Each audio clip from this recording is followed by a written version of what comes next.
Never enough time in the day. Okay, so the last the group of you left off, you had involved yourselves in a bit of a trial, finding out that Floon Blagmar had actually been a spy and was in the process of attempting to find the large. What's up? What? Oh, you said something.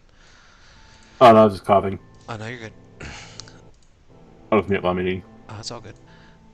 So you found out that Floon Blagmar was actually a spy and that he was working as quietly as he can to try to gather more information about the group of you and your endeavors to find this Stone of Galore and possibly a large hidden cache of dragons. However, he had been captured by the City Watch and turned in for treason against the city and thereby sentenced to instantaneous death once he had revealed who he really was. The Open Lord had urged you all to seek out this embezzled stash of coin, and in doing so, you traveled to the City of the Dead the following morning and discovered the Castellanterns mausoleum, upon which you guys had entered. Discovered that there was a underground passageway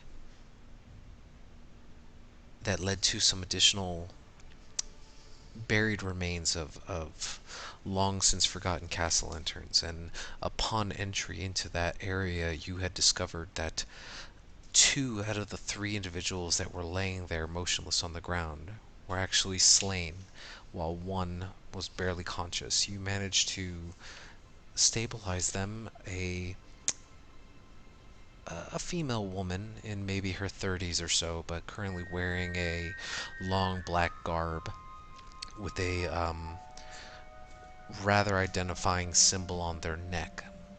And as her eyes begin to flutter awake, as Calarian, you placed your hand upon her, and the warm glow of Bahamut reaches down and extends into her unconscious mind, she tries to sit upright as best she can. She looks around, rather startled at the circumstance, and goes, "What? What's going on? Who are you people?"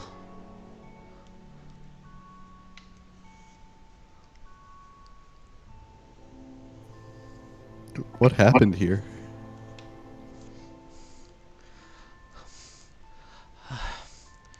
And you can see that her eyes fall upon one of the males that are currently on the ground there, and you see that there's a bit of somber look in her eye, and she says, "Well, it seems that we've been betrayed.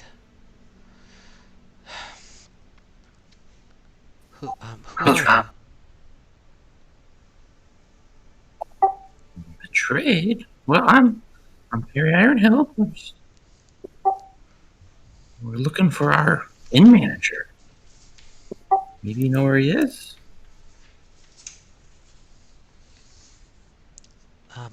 No, unfortunately, I don't know who you're talking about. Um, this place is not open to the public. How did you even get down here? The door was unlocked. Make a deception check.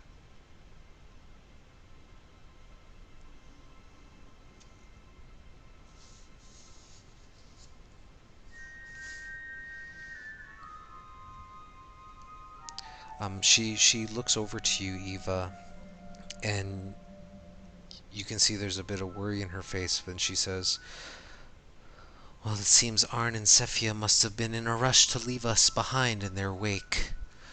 Those bastards, I can't believe they would have done that to us."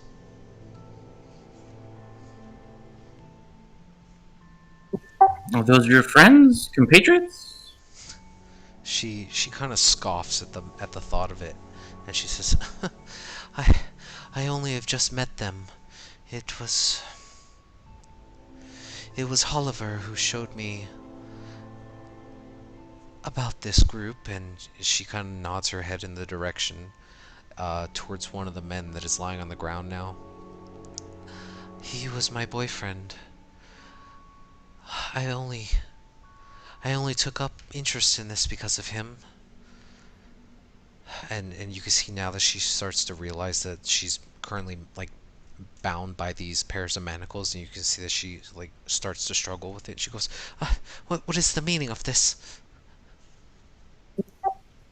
Well, we didn't know what happened, so you were the only one left alive. So we thought it was safer for everyone if you were shackled.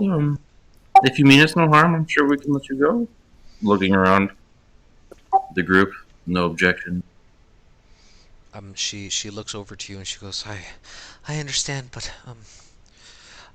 I want nothing more to do with these people. This is not what I thought it would be when Oliver said that we would just be worshipping something in hopes of gaining some semblance of faith. Please, I want nothing to do with this anymore. Can I do an insight check? Yeah, roll an Yeah, insight check. same.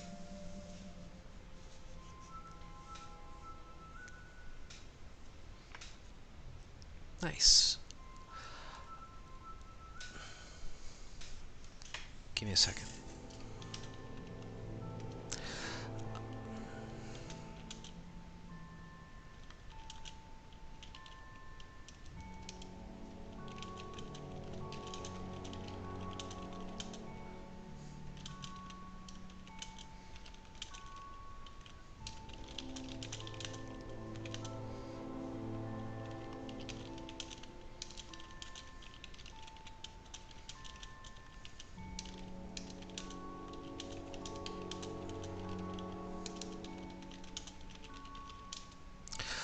Perry, you gather that she seems extremely upset about what has happened to her. And you can see that even though she's currently sitting upright on the ground with these manacles on, she kind of grasps onto that necklace that's dangling from her chest, and she just in a, a forceful tug, she yanks it off and just kind of throws it on the ground away from her. But then she kind of looks over to you and goes, "Look, I I promise you that I mean no harm. It's we, we were told to come here. Some some construct was supposed to deliver us this object, and it did so. Shortly after that, the last thing I remember is the sound of Oliver and Keith just screaming in pain, and then a white searing pain in the back of my mind as we all fell to the ground. The only other people in here with us were Arn and Sephia. They were followers, um, just like we were.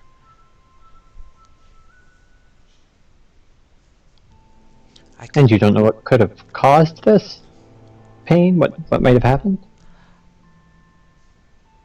She kind of looks around a little bit. And she goes, I mean, those those two have been followers of Asmodeus for much longer than I have. It it wouldn't be surprising for them to have been bestowed upon certain gifts. I'm sure many followers of faith have that ability. I just never thought that they would turn and use it against us, those disgusting bastards. They've probably ran off to the southern ward. There's an old windmill out there that they typically use for praying and ceremonies themselves. I could show you. Yeah, yes, I think that's beneficial, right? Rooting out cults of Asmodeus would be beneficial, I would assume. Might be worth taking a last look around here first. And when you said that they were supposed to bring you an object, what object were they going to bring you? I don't know too much about it. I only know that we were supposed to be here and perform our rituals like we usually do. I know that a construct was supposed to meet us here and deliver something, and we were supposed to return it. I don't know the details of everything. Like I said, Arn and Cephia have been a part of this group a lot longer than me. When you say construct, I'm thinking like some large object or a large living thing that someone created. She briefly kind of describes it that it seems like she never saw it before until it showed up. But right, tell him. As you guys hear her describing what actually showed up, it sounds very much like a nimble right. It's a bit familiar.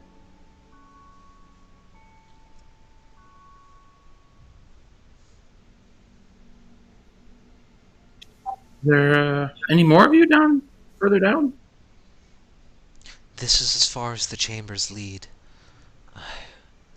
As to the best of my knowledge, before I went unconscious, there were only 5 of us, and I see that Keith and Oliver are there, which only leads me to believe that it was Arn and Cephia that had done this.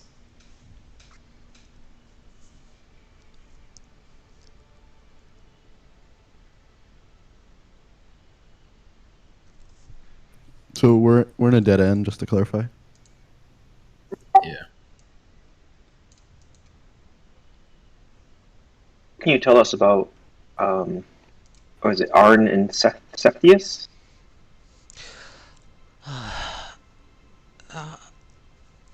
A more devout follower of Asmodeus than I am, I will confess. They were told to come along with us as we performed our first ritual here within these chambers. I've only been a part of this group for maybe a 10-day or so. Oliver, and she kind of nods again towards her compatriot on the ground. My boyfriend, he had been with this group for a little bit longer than I. All I know is that these other 2, they have an apartment of sorts in the southern ward. An old windmill that they use for performing their own rituals and prayers to Asmodeus. It's a bit of a rundown place, and it keeps prying eyes off of them. I've seen it before.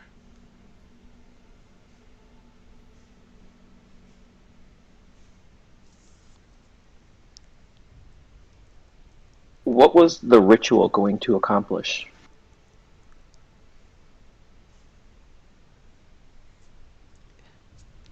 It was just to prove our faith in our God, our patron. And you can see that you gather that maybe she doesn't know the ins and outs of what it was exactly that she was doing, but the way she kind of explains it to you, it almost seems as if her boyfriend had said, "Hey, yeah, come with me, this, let's do this thing, it's really cool, you'll like it a lot." And the more you talk to her, you get the sense that she seems to have just followed along because they were in some type of relationship. Before we leave, can I take a quick look for any secret doors or something? And if we haven't already, can I take a look at the bodies, see if you have anything of interest, I guess? Sure. Go ahead and make a perception or investigation and a medicine check. And Perry will start removing the shackles. Like, you really need to be careful who you worship. In these dark arts, it was only a matter of time before something like this happened. Why, I've never thank you for your concern. This is, I promise you, this is the last I ever gonna deal with any kind of religion. And I never thought it would turn out like this. I apologize. You said medicine check? Yeah, medicine check for the bodies. Let's see here. Roll the 9. You kind of you hold out your light source and you look within this chamber, and while the catacombs themselves are maybe, you guys went down a long stone staircase down about maybe 50, 60 feet or so before hooking to the right, another 30 or 40 feet before you came across these individuals. You can see that there are, various different little alcoves, and each of these alcoves have maybe 2 or 3 shelf-like spaces that are just completely like perfect fits for sarcophaguses. You can see that along each of them are various names of inscribed castellanters. Um, you're not finding any other possible secret entrances or pathways. Cool. Taking a look at the bodies of the 2 individuals, and you can see that this young lady who addresses herself as I don't want to mess this up. A Vale. She kind of there's a look of, not disgust but unsettlingness as you kind of shift her past lover's body aside and just try to rummage through his pockets. And um, aside from the 3 to 4 large, what appear to be stab wounds, and with that medicine check, you can tell that they appear to be from multiple, like, daggers being stabbed into the bodies. Um, you see that they both were wearing long, solid black like single cloaks that were thrown over their standard day-to-day wear, and they each have a similar necklace, like to the one that Vale had thrown off and discarded to the side. Um, Other than maybe a few pieces of copper and silver in each of their pockets, they didn't really have much.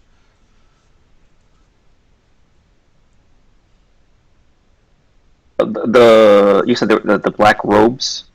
You said correct? Yeah, there is like these long black cloaks or robes that just covered their body from head to toe, completely tattered now with the stab marks through both sides. Um, Are they can I take a look? Like, are they wearing like clothes underneath, or are they like yeah, they're naked or no, something? no, they're wearing basic like just light browns and tan tunics, and either whether leather or some kind of like cotton fabric pants, some basic leather shoes or boots. But and you gather that if they weren't wearing the black cloaks on top, they would just pass as ordinary citizens throughout the city. That's what I'm thinking. I'm going to remove the cloaks and the necklaces. Okay. Um, and hey, Eva, do you think you can, or Eva and Talum, do you guys think you guys can repair these and clean them up? You never know if they could be useful if we go down to the windmill.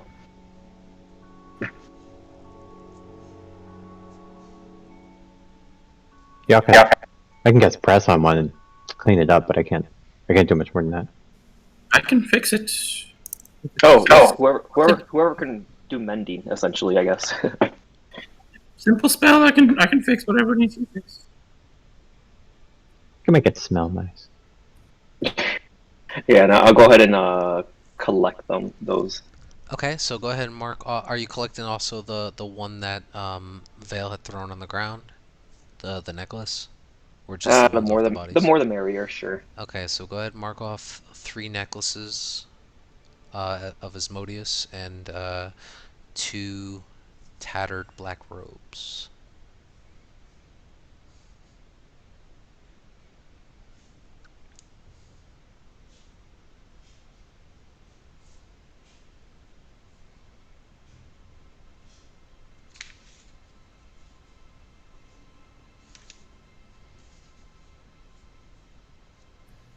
Off to the windmill then?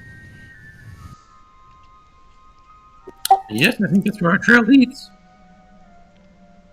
Okay. So, you watch as Vale stands up and she kind of like brushes off some of the dirt and dust from beneath her legs, and she immediately like takes off the black robe and tosses it over to you, Tizio, and says, if you have need of this, then here, I don't want it. Just to reveal her basic civilian attire on top of it. So now she's just not wearing that robe anymore. So you can mark off an additional one good robe. Oh, let us be out of here before anyone else wanders in. I don't want to be accused of the murder of my boyfriend and friend. Yes, I guess that brings up another question. What should we do about these poor souls?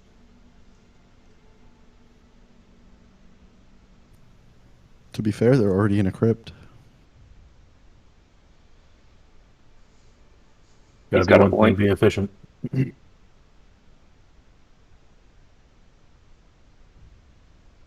Well, I guess I'll give it up to her boy, girlfriend, his girlfriend.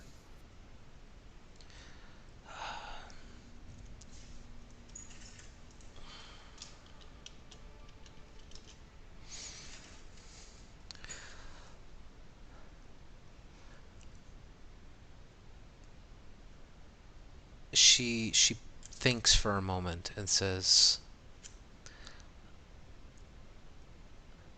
any attention we bring to ourselves at this moment will not go over well with any of the city guard.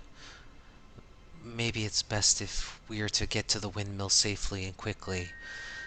We have to leave Oliver here for the time being. Fine by me. And you watch as she begins to proceed up the stone stairs and out of sight, but kind of going slow enough for you guys to kind of follow. One moment, ma'am. One more question, I guess. You're the only one that was left alive. Anything that you can think of as to why they left you alive over the others?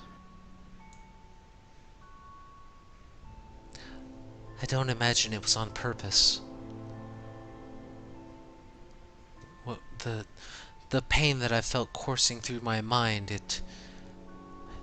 I thought my life was over in an instant, until I awoke and found you all standing above me. So thank you for saving my life. If I had been left here alone, I'm surely would have died along with Oliver.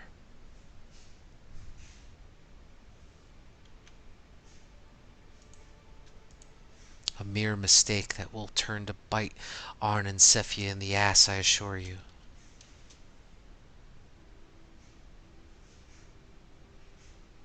Yes, let's go root out this evil. Okay. So, the group of you all head back up the stone stairwell into the upper chamber of the Castellander Mausoleum.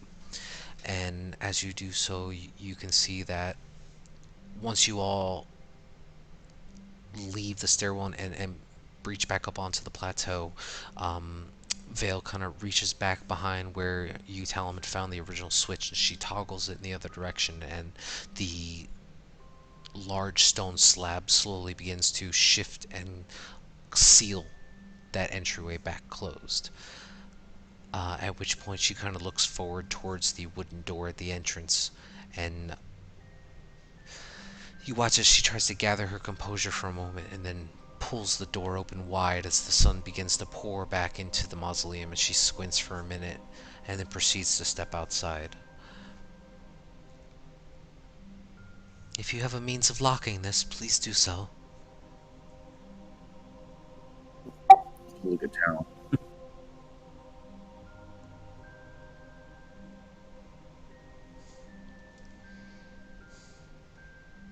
Is it made of metal? It's a wooden door with a brass handle. You got an hour, I can do something. I feel like that would be not prudent. There you go.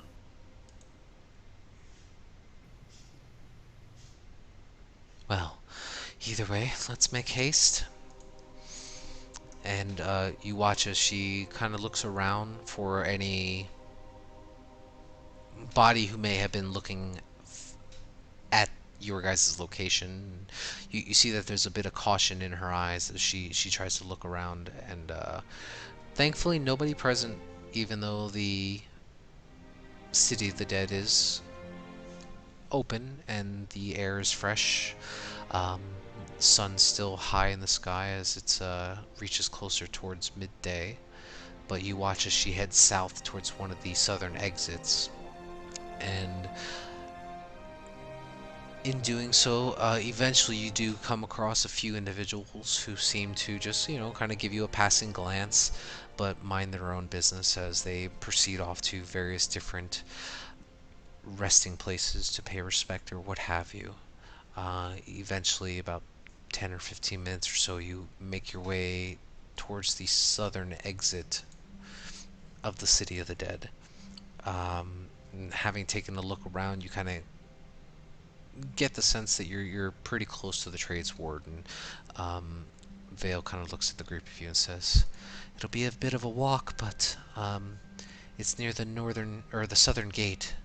We'll see an old windmill rising up in the distance. That's where we want to go." So, who is leading the way? Suppose I will since I'm the tankiest. Sure. So just go ahead and roll D100 for me.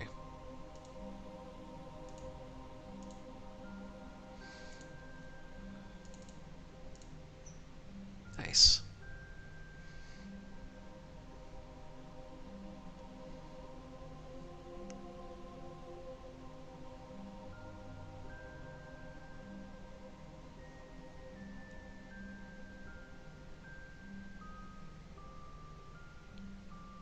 Okay. So, shortly after you guys exit the southern gate of the City of the Dead and begin pressing towards the Trades Ward and beyond into the Southern Ward, you do thankfully end up crossing paths with a large caravan of sorts. It appears to be a large concession of individuals who are currently chauffeuring what appears to be the remains of a loved one or two, um, almost in a parade of sorts towards the City of the Dead. And you're kind of thankful because that gives you guys the opportunity to just kind of blend in with your surroundings, and it takes the eyes off of the group of you as you guys head further away. Within maybe 20 or 30 minutes or so of walking,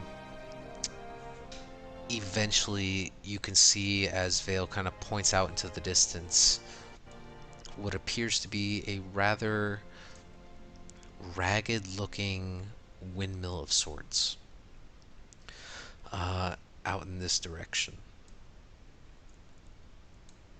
And you can see that just from a distance, it appears to be maybe like a two-story stone building that just appears to be in extreme disarray. It's crumbling. Large sections of the roof seem to have fallen inward or have fallen off entirely. But as you guys get closer and closer to it, Vale kind of looks to the group of you and she says, "Now, mind you, there are a lot of people that do live in here.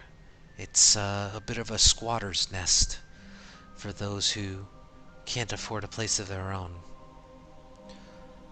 Arn and Sia..." Sorry, go ahead. They attack us?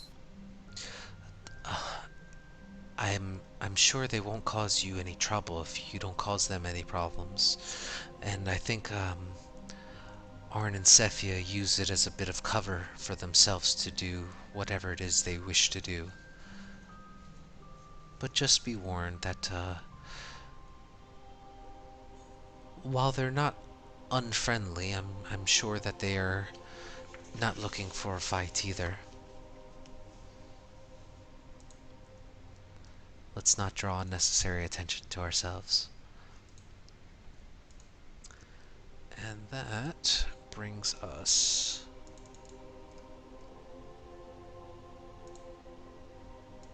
to here.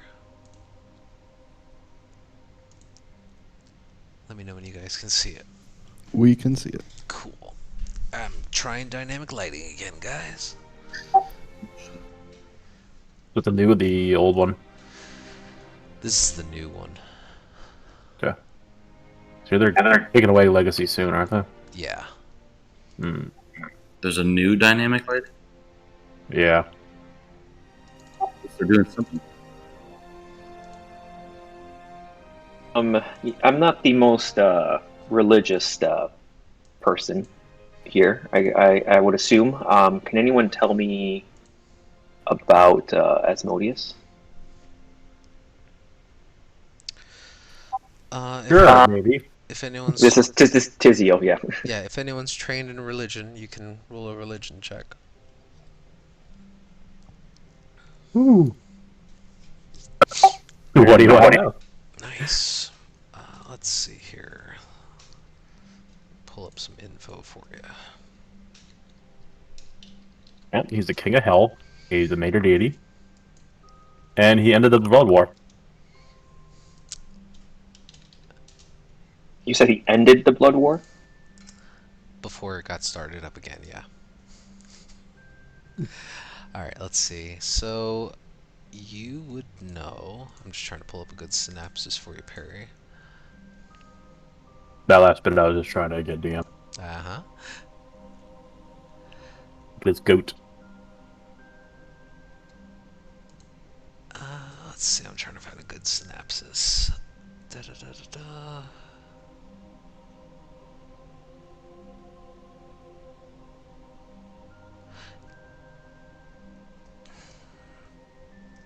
Yeah, I would say that like, you would be able to recall just off the top of your head that, you know, Asmodeus is one of more of the evil deities that are not exactly praised upon for their best of deeds. You know that he is the supreme ruler and master of the Nine Hells. You know that while divine in his own right, the idea behind worshipping Asmodeus is not exactly for the benefit of others, it's more or less for the indulgence of themselves. For a person to willingly follow Asmodeus, typically those individuals are not individuals who would follow standard lawful practices, one would say. They would probably do whatever is necessary to achieve their ends.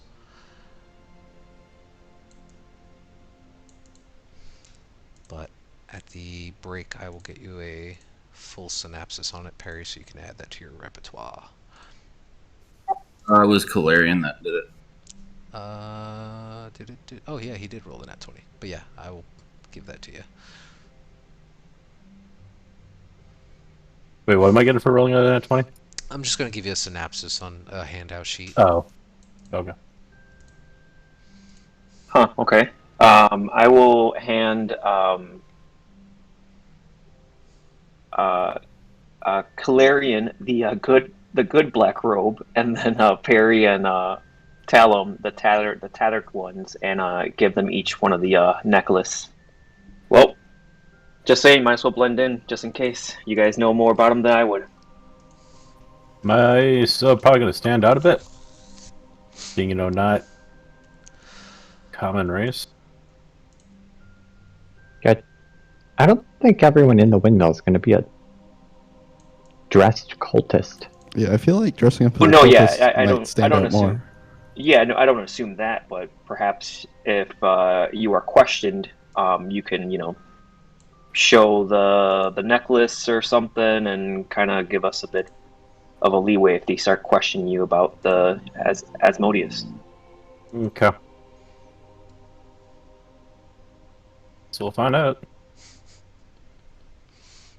Okay. So do you put on the robe that he gave you? Yep. Okay. So I mean, like you don't have to wear them. I was just handing them out essentially. But yeah, up to them. okay. So are you putting on the robe, Galarian?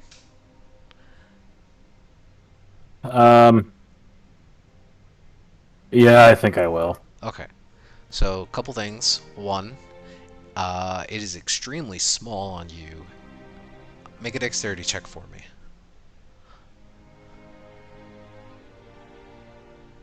Okay, so you managed to not like tear it in half as you try to shove it over your armor, as it was a female's robe.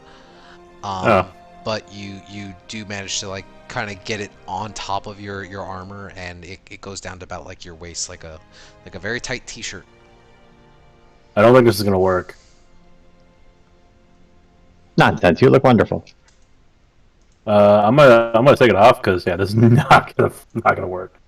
A robe's supposed to cover it. You just need Jim and a tan now.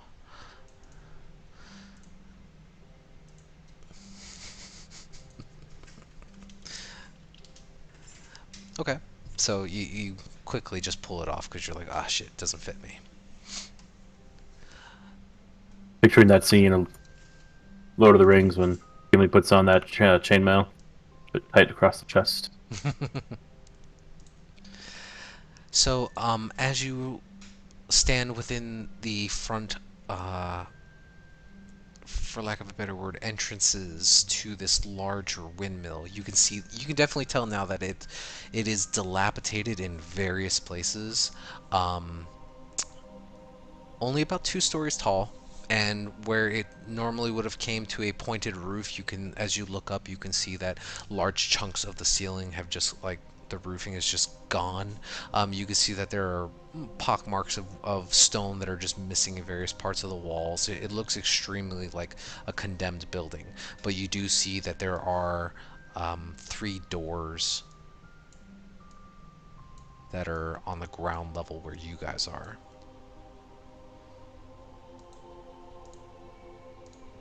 I think you guys should be able to see them. Yep, you do. Cool.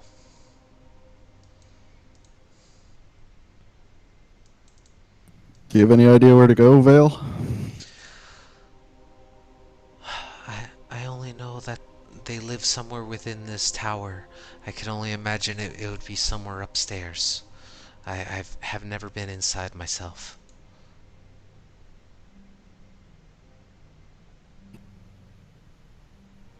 Well, let's pick a door and head in, I guess.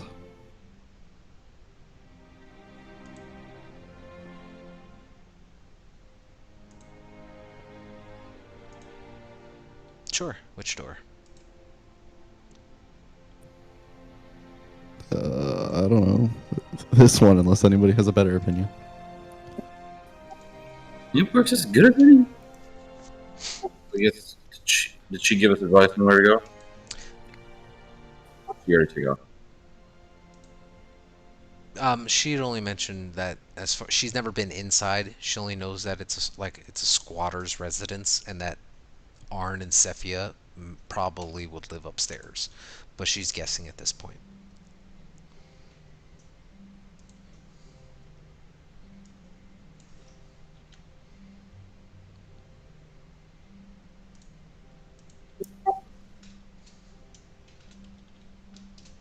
And as you all kind of step into the interior, you immediately get the sense that this entire area is like just completely pitch black. So probably would end up casting light sources, I imagine. Sure. Or you guys Yeah. trying to be quiet about it. I mean, supposedly people live here. I'll go ahead and cast light. Okay. So let me turn that on for you. Let me know when that works. I think it worked. And this is Alright. during the day, correct? This is or- during daytime, yeah. So on the exterior of the building, there is obviously sunlight shining in from the areas. These little, I don't know if you can see these little yellow dots. That's just kind of like sunlight pouring through.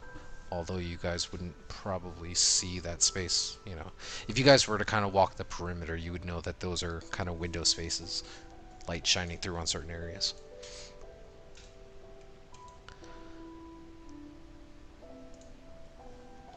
Can we push Oh, that you door actually open can real see quick?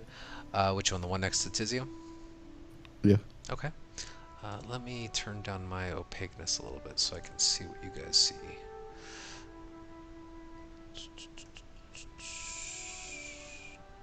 Oh, wrong one. Cool.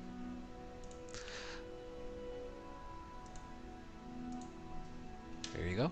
Yeah, and as you guys get closer to these doors, you can actually notice that within the first chamber, as you lit it up, what you can see is that to the north of you is a large curved set of stone stairs that climbs up to what appears to be like an upper level of some sort. You can see that the stairway is covered with like bird droppings, broken roof shingles, mud, mold. And as you work your way towards the secondary door, you notice that both the exterior door and this door don't appear to be locked at all. You kind of like just place your hand on it, and it is extremely grimy as you touch the wood, but it opens freely with a loud squeal, but it does push open.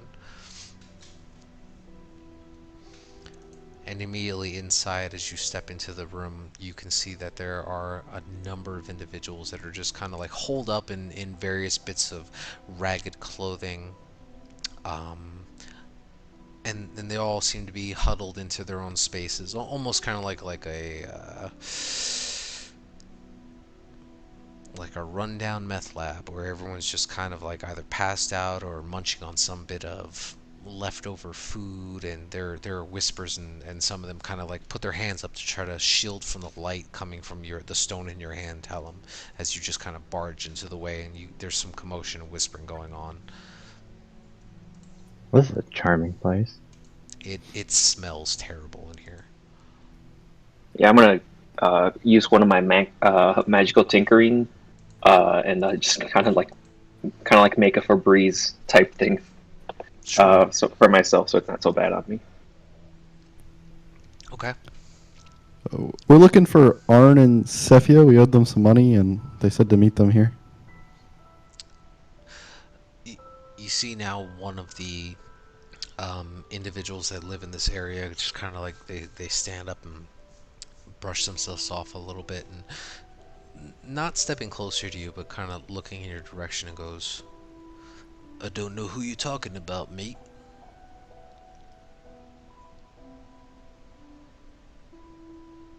I'll flip him a gold. He kind of catches it in his hand, and he kind of like there's a bit of a grin that he tries to hide as best he can, but you see it as he tries to pocket the coin, and you see that he's maybe in his 40s or so. Very scruffy brown hair, very scratchy looking beard growing into his face, and as he kind of puts his hand into his pocket, you see that there's a almost same age like female that just like you see she tries to reach up and into his pocket, and he kind of backhands her hand away, and he goes, oh yeah. I'm pretty sure they're all the way upstairs at the top of the tower. Just look for the room that's locked. They like to keep to themselves, but we all do. Thanks. You got any food? I have a couple rations. Oh, you mind helping a bloke out? I'm starving. I'll drop 2 rations. Oh. And at this point now, like as you hand 2 rations to them, the other 2 on the left and the right of you, they're just like this older crone-looking woman who's just been sitting there curled up in a ball. She kind of raises her head and just starts to tug onto the side of your robe, and she's like, "And for me, please." I'm all out. You're gonna have to talk to one of my compatriots. She kind of looks around like, "Well, I haven't eaten in days." Clarion, this kind of seems your kind of speed. Perry will throw our gold piece. How many are there, did you say? In that room alone, there are 4. I'll give one of my rations to those who don't have it yet. Okay. So you each kind of just hand them a ration. They happily take it and start scarfing down the food that was given to them. So how many did I give out then? 2. Ration.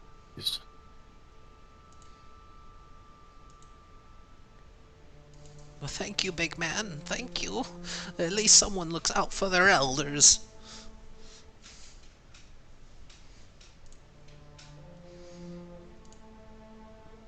Top of the tower it is.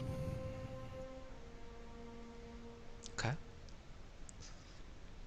So, as you guys slowly start to make your way through, I would say with all of your passive perceptions, as you guys are walking through this area, heading towards that stairwell, you can now hear whispering growing louder and louder from all around you, and you kind of get the sense that there are a lot more individuals in this tower, and that they're now talking amongst themselves and talking about possibly these strangers are giving out food and things like that.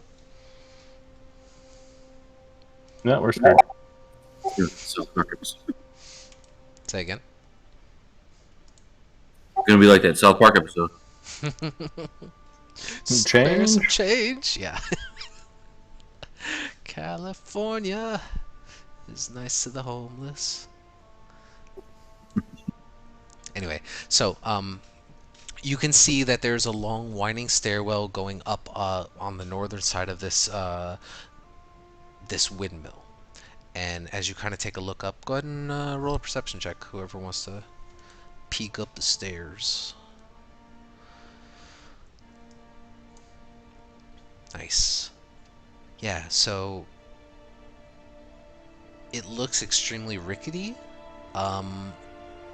Even though it's made of stone, you can see that there are large amounts of refuse and bird droppings and broken pieces of shingles and just splintered pieces of wood all scattered throughout the stairway. Nobody's been trying to clean this, and it's over time you guys really feel the sense like, holy crap, this tower might just come down. You can't. It's almost unfathomable to imagine that people are living in here.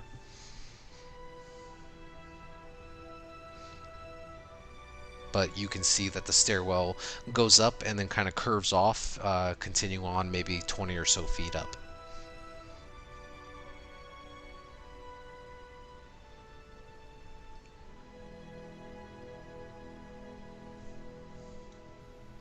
You guys ready to press on?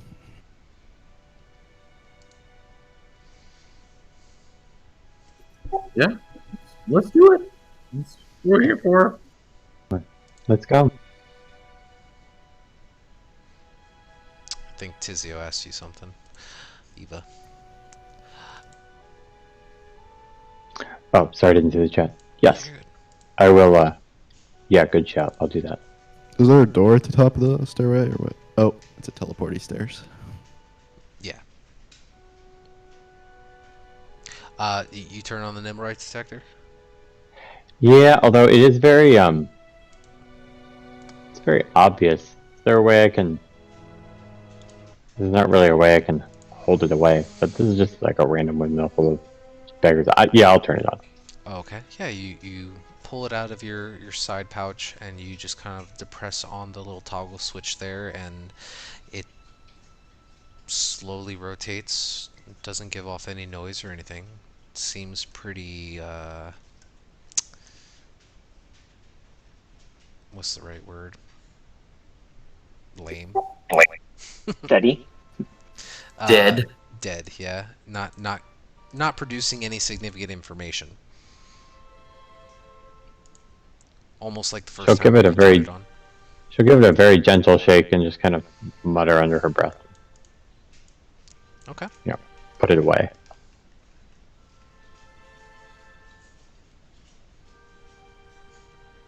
Okay. So As you all slowly proceed further up the stairwell, um, it winds on for a good 20-25 feet or so before it comes up to a larger room of sorts. And at the far end of it, you can actually see that there is some sunlight that seems to be dipping down from the collapse-in roof above, and it illuminates what appears to be a very dilapidated-looking millstone, um, which is completely covered under a large jumble of debris. You can see that dust and cobwebs are covering every inch of it, but there appear to be, I think, 3 doors up here.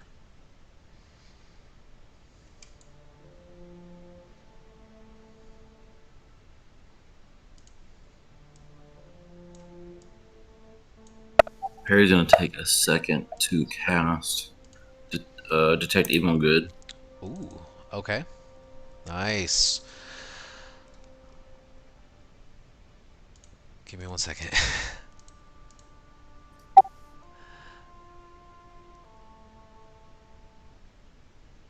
Okay. That's cool. So, at the top of the stairs, as you take a moment to cast upon yourself Detect Evil and Good, um, what's the range? 30 feet? Yeah. Let's see. 1 foot of stone. Yeah. You can detect 3 very strong fiend presence on the opposite side over here. Move my token. Oh, thank you. Say again? I was just saying I haven't moved my token, so thank you for moving it for me. Yeah, no problem, no problem. Yeah, so as you kind of cast it at the top of the stairs, you can sense that there are 3 fiends, very strong presence in this room. Guys. There's something very evil on the other side of this door. There's 3 of them. I think I have something for this. Evil like worshippers of the King of Hell evil, or evil like more evil than that? Fiends. For sure, fiends.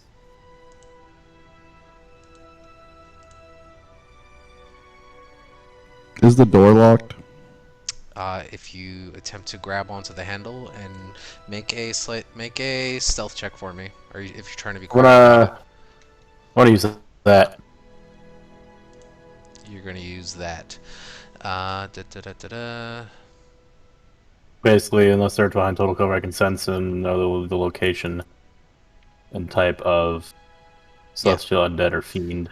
Yeah, you immediately pick up, like Perry did, 3 extremely strong fiend presence on the opposite side of this wall, but they appear to be, 2 of them appear to be kind of on the outside of the building, and 1 appears to be right about here.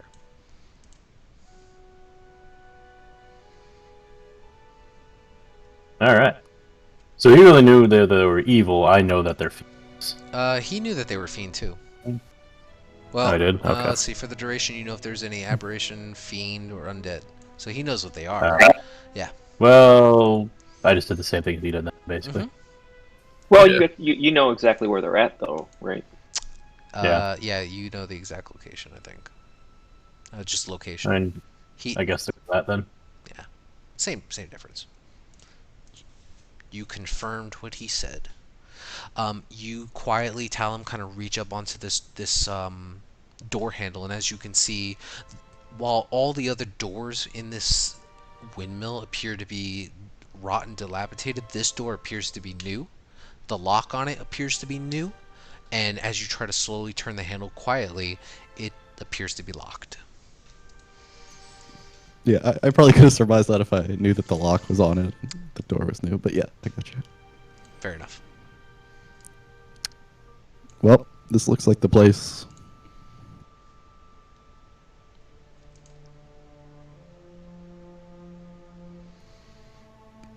Are we Well, ready? are we going to Celis's way, or are we going to try to open it other ways? They are fiends. I would not dally. Maybe we can surprise them. I will cast myself protection from good and evil. Okay. concentration, right? Yeah, so I trade one for the other. Okay. One for 1 minute or 10 minutes. It's 10. Okay. I'll go first. Well, the door's locked. Muradin will protect me. Oh, okay, well, unlock it then. That's what I was waiting on someone to do. Okay, I'll try and pick the lock. Okay. Go ahead and make a sleight of hand check. Nice. Okay. So yeah, as you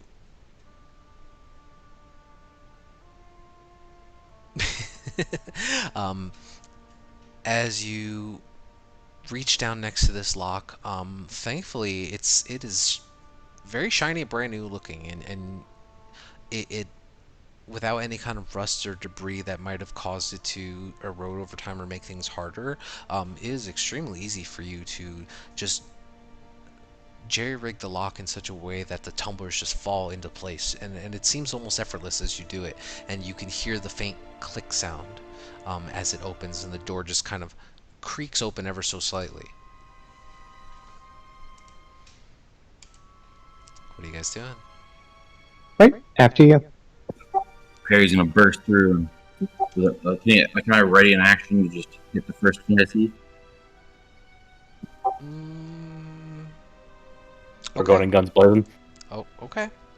So here's what'll happen. So as soon as you burst into the room, what you see are two individuals wearing solid black robes. One of them appears to be standing next to a windowsill that is currently open and facing outward, and perched upon this windowsill is this purplish skin-looking creature with these long, elongated spikes all throughout its body, and you can see almost this like canvas-type material going from like around the elbow and then the upper torso, almost as if it has some kind of wings or something. And it's just perched up there with its hand out, and as you burst into the room, you can see that this cloaked individual is already in the process of placing something small into the hand of this creature. And they both kind of turn and look at you, and you can hear a loud screeching sound as it immediately dives off the side wall. And then the other two individuals go, "Who the fuck are you?" And I need everybody to roll initiative as soon as I get the tracker up.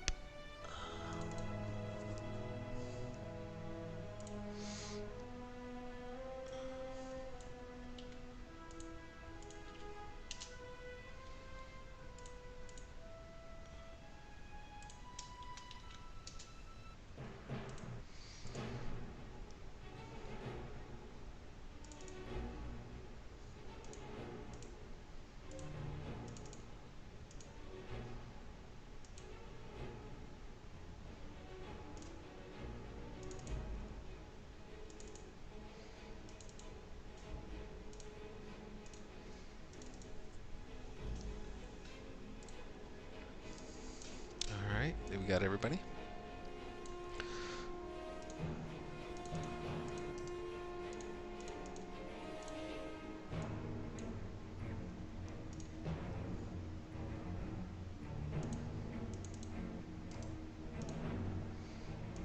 Oh, poop.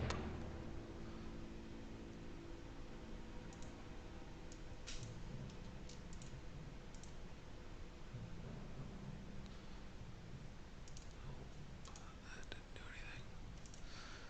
I always forget that putting the name there shows up on the tracker. That's fine. To be fair, we do know their names in this You do. case. I gotta remember to not do that. So, anyway, as you kind of burst in, Perry, I would say you would get the surprise round here on this, as everybody kind of. It's a bit of a surprise as you kind of barge into the room. They weren't expecting you, and you watch as this spined-looking creature just kind of flaps its wings and jumps off of the windowsill and out of sight. What are you doing? And you get one turn before the start. Is it complete? That thing, is that completely gone? Or like, So this individual here that has now turned to face you is blocking the view behind, but you were able to see that it's like already dipping out and like diving off into the direction, in like a northeastern direction. so say if I wanted to cast Guiding Bolt at it, would be able to do that. You can try. It would have probably half cover because the cultist is in front of it. Mm. Okay, let's go. Okay. 22. Let me double check what half cover should give them. I think it's a +5, but that's That's 3/4 cover, isn't it? Hard. not. Well, then Yeah, it's half cover plus- should be +2, I think. Blah blah blah. I think it's just +2, which still would hit for them if I'm not mistaken. Let me pull up their stat block. Yeah, half cover's +2. Yeah, so definitely hits them. So go ahead and roll damage. Nice. Okay. Let's see. Okay, yeah. I will keep track of that. So yeah, you definitely streak out a bolt of this yellowish light as it goes straight over this cultist's shoulder and out the window, and it slams into the back of this creature, and you can hear it as it screeches out in anger and pain, and it drops slightly, maybe about 5 feet or so, before it starts to just pick up and continue rushing out into the morning day. But you can see that it's currently glowing on the center of its back where you hit it. Get back here, you coward! As I move a little, angle myself a little better here. Okay. And that will bring us to the top of the order. So immediately upon being surprised with all this, you watch as these two individuals kind of make eye contact and look at the door, look at you, Perry. The one furthest from you kind of looks over to you and goes, "In Asmodeus' name you shall stop," and I need you to make a wisdom saving throw. Is it human? Is he a human? They are both human. Oof, that's close, probably. Yeah, so you feel as your body begins to slowly tense up, and for a moment you're surprised, but then you manage to with Moradin's might shrug it off. Morden will protect me. And you watch as he backs up a little bit more into the corner, and he swears off something at you. Calarian. I didn't see what direction Harry. Perry rushed into this door. Which actually, let me turn off. I forgot to. I can't. Hold on. Give me 1 second. There. So there is a small amount of light in the room. If you don't have a light source, obviously, it would be very dark in there for you. My light should wrap around the door through the doorway, right? Yeah, he can see as you kind of bust into the room. You do see one person engaged with Perry. Yeah, I can only see this dude. Yeah. I guess I'll take a swing at him. Go for it. Probably not, though. 11 just barely misses. Yeah, you crash down with your long sword towards him, and this one's a female, and she kind of sideswipes it, and you watch as sparks fly off the stonework behind. We still are only level 4, right? Yep. Okay.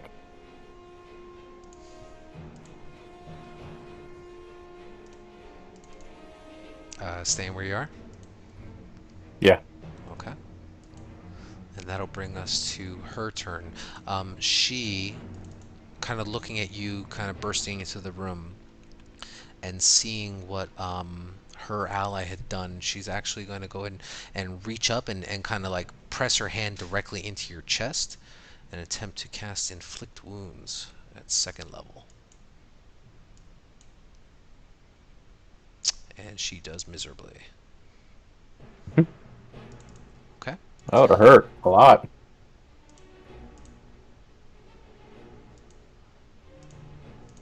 and with that, she kind of scoffs in a bit of anger, and feeling a little bit pressured between the group of you, she's unfortunately gonna stay where she's at. Eva. So I can't see very much. You got dark vision on 60 feet, right? Yeah. You can see. Yeah. You can just make out that cultist behind Calarian. Yeah, I think I'm going to, I'll shout out, go Perry, use your god of, like, building things to beat the demons! Perry can get an inspiration. That was very inspiring. Good. And then she's gonna say, besides, what kind of imbecile makes a bargain with the devil and ends up living with a bunch of junkies? That's vicious mockery on the one I can see. Yeah, you bet. That is a 6. That is insufficient.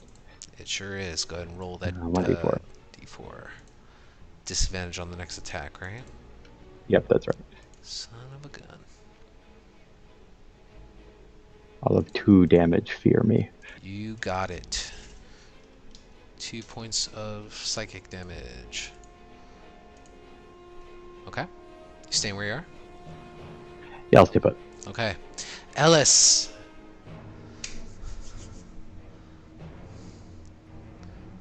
Hello. Would you like I'm to a smash. rage? I expect you to read this as Ellis, would. Okay. Yeah, so I see my friends busting into the room there, and it just kind of gets me excited that we're not just wandering around all day. So I go into a rage, and I'm a run into the room. And as you do run into that room, let's see if we can get you in there. Yeah, go ahead and roll your attacks.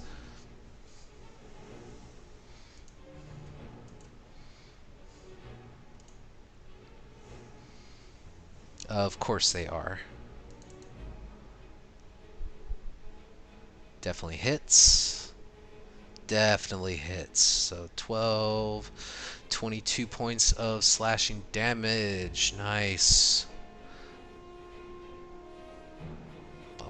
I just want to make sure it doesn't have anything for that. Okay.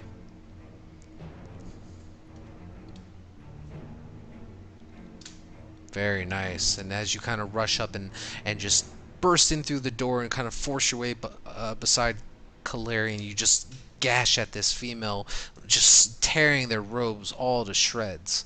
Large bits of blood and just splatter onto the ground. Some of it hits onto you, Perry.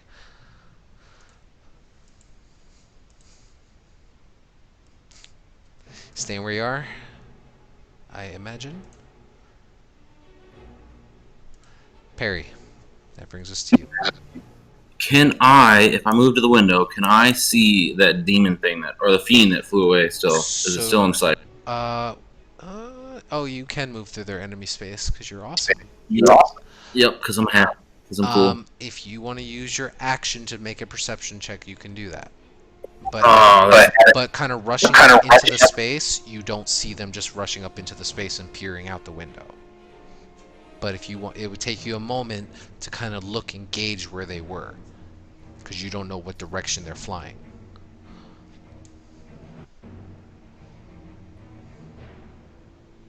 I gotta think about it now. 1 second. Mm-hmm.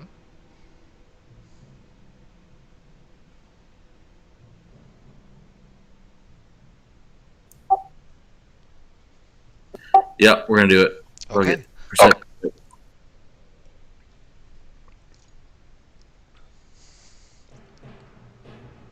Okay. So right now, you can see clearly as you kind of like hop up and look out this window. The window's a little bit taller than you, so you have to like kind of jump up on the ledge a little bit. And as you peer out, you can see that there are 3 of these creatures, all flying in this like kind of a V formation, and you're not entirely sure how far they are from you, but you can see that they are just flying as fast as they can. Yeah. In the turn order, or are they after? You don't know. I guess that's more out of character question. One of them would be currently glowing. Yes, the one in the middle.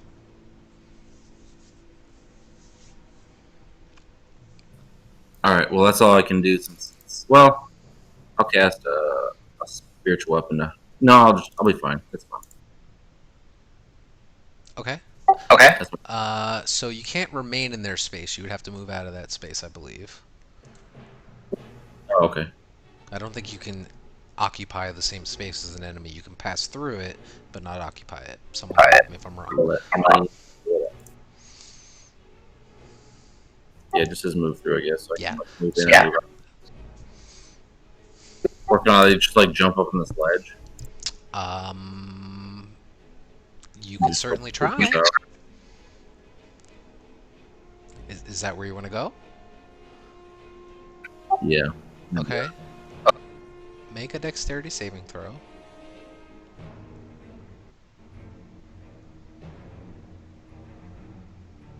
God damn it. Oh, wait, I'm an halfling. You are so lucky. Oh! No way! Wow. That is unfortunate. So here's what happens.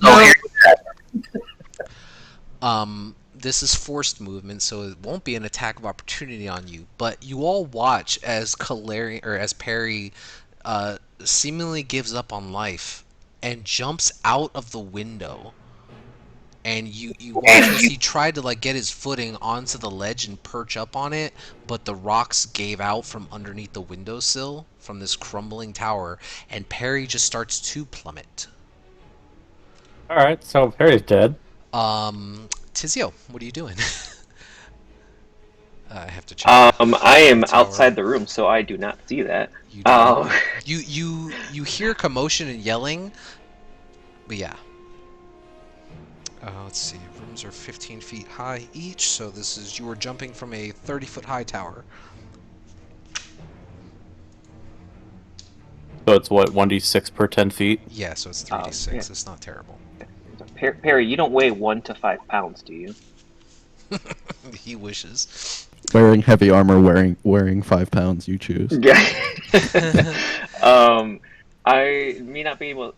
Me not being able to see anything, I'm gonna move up to the door. And okay, so I see that guy. I don't know much about fiends, so I guess I'll shoot a firebolt at that guy by the windows next to Perry and Calerian. Yeah, go for it. Roll an attack. He'll have a little bit of cover because it's a tight squeeze, but no, unfortunately, yeah. You kind of reach in, you stick your arm through the doorway, and just between Calerian and Ellis' shoulders, and this female in robes that are now tattered, she's kind of like grasping onto her chest, breathing heavily, like she just ducks just barely enough underneath your firebolt as it shoots out the window. And just to not block anyone, I'm gonna take a step, kind of go up against the back wall there, You got it. and that'll be the end of my turn. Tell him. I'm gonna go into the room, I guess. Okay. I can move through allies, right? It's a little bit of movement to get through, but yes. Sure. I'll go into the room. Okay. And I'll go ahead and I guess I just see those two people, right? Yes. Yeah. I'll go ahead and cast hold person on the one in this corner. All right. That's a wisdom save. I believe so. Okay. Yeah, wisdom save. You gotta beat a 15 or a match of 15, I guess. All right. He rolled a 15. He gets advantage. Well, he is not held as a person. Could I try to use my bonus action to push the guy in front of the window out the window? That's more of an action. Well, To- I have to sh- telekinetic shove. Well, throw it up for I don't me. know how Let me high read the it. ledge is. It might be too high. Let me read it. This is kind of a stretch. I don't really know.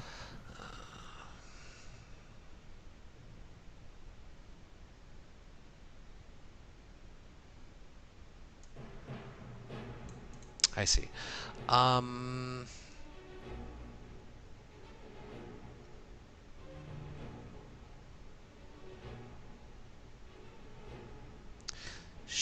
Sure. Roll an Arcana check for me. Sure. Arcana. Okay. So, like you definitely are able to try to shove them. They're going to try to save against the shove. Welcome back. Hey, make a concentration check for me, Mister. I'm on the ground, and you took 9 points of bludgeoning damage.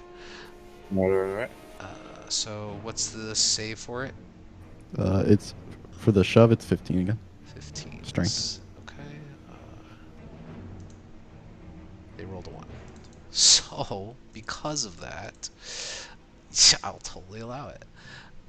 Okay, so yeah, so you shove them, and it does enough force damage to them as they were just kind of surprised to see this halfling jump out of the window that they are knocked off balance and actually pushed out the window themselves. Land on parry, land on parry, land on parry. Parry, make a dexterity saving throw. Alright, so was it my turn again already? No, Okay, so I don't get to re-roll that. Alright. you rolled 3 ones in a row. Yeah, this is fucking bullshit. All right, so Alright, so this dexterity saving guy, throw. this guy That's one- takes 3d6 falling damage, and then Parry, you are going to take 1d6 falling damage, or 1d6 bludgeoning. So 1, as this guy, this female is like shoved and like kind of falls down right on top of you before rolling off to the side. But I do need you to make a Constitution save of a 1, so that your concentration is gone on your spell, Protection, and then you took that 1 point of damage. yeah. Do I need a reaction for myself To do what? to re-roll a 1? Well, it would Nope. be. I don't need a reaction, so I can. So I can re-roll like con save. Not that it really matters. Go for it. It's still not enough, I don't Yeah. think. Yeah, it has to beat a 10. Because the damage was 9, so it's either 10 or the damage if the damage is higher. Yeah, 5 rolls in a row under 10. That's cool. Sorry. We've got the D6 inspiration, but it might not be worth long on that. Oh yeah, you were inspired. I'm saving it. If something's typically. So it took 7 points of fall damage. Let's mark that. Okay. Now, Tizzy or Talon is at the end of your turn as you shove this guy out the window. Do I have any movement left? It's 10 per foot, a d6 per foot per 10 feet. You have about 10 feet of movement left. Right, 5, 15. Are diagonals 5 feet? I can't remember. Yeah, they're 5. Cool. I'll just move back over there. Oh, okay.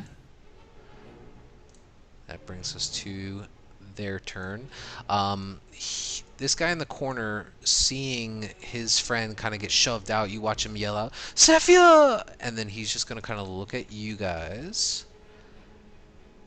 And let's see.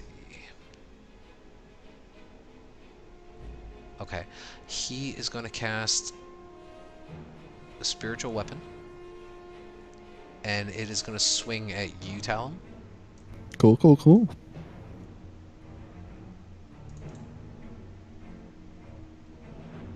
So that'll hit you for 9 points of force damage. And that's his bonus action. For his action, I need Kalarian to make a dexterity saving throw. You said 9, right? I don't wanna. 9. You save. So no biggie. So you watch as this radiant burst of energy just kind of like sparks down in front of you, but you manage to kind of duck out of the way of it. But at the same time, this spiritual, it almost looks like a horn or something of sorts. It's all solid black, just kind of like pierces into you, Talon. And he'll end his turn. Kalarian.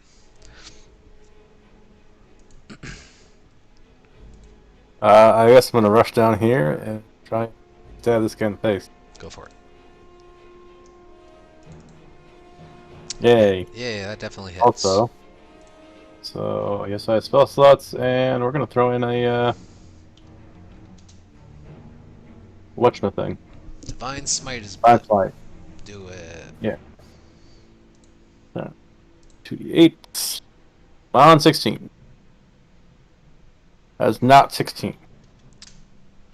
But still, good portion of damage as you just rush up and thrust your sword into him, and just this burst of radiant energy just pulses into his chest as he kind of like shoves you back a little bit to retract the sword. It's a good hit.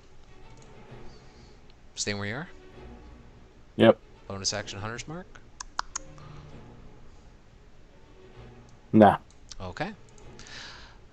Perry, watching this female form just slam down on top of you and roll to the side, you both kind of, look up at the same time, heads face to face meeting each other, and she's actually going to stand up for half of her movement, and you watch as she rears back with her foot and just immediately goes to kick you square into the chest.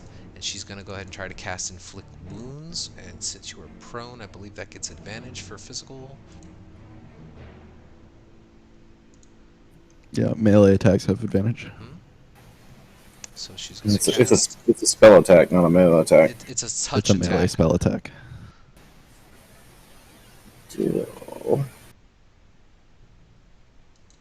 Well, Perry's gonna die tonight. I rolled terrible both times. DM's got that private rolling turned on. Oh, I do. I rolled a 4 and a 5, so you're good. I thought I had it public. I Sorry. mean, I don't. I'm mind okay with either you way. not having it public, because then you can fudge the rolls, so you don't TPKs. Oh. I don't know if that's a thing to do or not. TPK. No. I did. I rolled a 4 and a 5, so which is terrible. But either way, yeah, she reaches back and she tries to kick you square into the chest, and just whether it be from her blood loss or the fact that you're just small enough, she just misgauges the distance, and you watch as she kind of slips and stumbles a little bit, and then begins to start backing up her movement, which she only had like 15 left. You do get an attack of opportunity. No, you wouldn't, because you used your reaction before. Technically, I did not use my reaction. When you allowed for the saving throw reroll earlier, doesn't that burn your reaction for allies? It does not say that. It's only for bountiful luck. Okay, yeah, you're right. So you have an attack of opportunity. Do it. At disadvantage because you're prone. 10 will miss, unfortunately. But you try to swing at her foot as she retracts with your warhammer. Unfortunately, she just dodges out of the way, and she kind of swears at you briefly. Eva. I'm going to. I can't see the other one from here.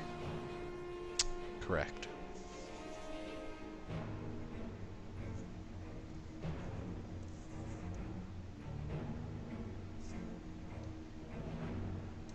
Yeah, I don't think I want to walk in there right now. That would have burned his disadvantage anyway. If I move up a square, Yes. well, here I will move up a square. Yeah, it should. If the light shows that the person, then you can see them. Because the door's Sorry, I'm just currently open. Okay, I'll move here. Okay. So we'll say they get a little bit of cover from that, but you can definitely hit them, or attempt to. I'm probably just going to vicious mockery again. Okay. I'm going to shout out, "What are you going to do with your friend pushed out the window?" Ignoring that my own friend leapt out the window. Wisdom save. Yep, you bet. Rolls an 8. Ooh, 4 big points. damage. 4. Good hit. And disadvantage on their next attack. You got it. Did that guy, the one that fell, he had disadvantage as well, right, against Perry, or? Yeah, that's why you rolled a 4 and a 5. Yeah. Oh, okay. It didn't end up mattering. I realized it only after he said that he rolled twice and missed, so.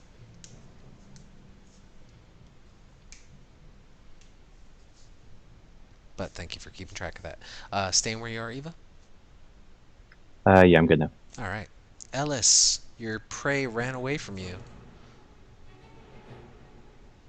Just turn around and charge into the next one. Go for it. Reckless again, I imagine.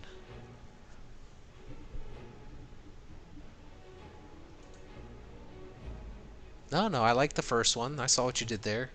Pun on cultist.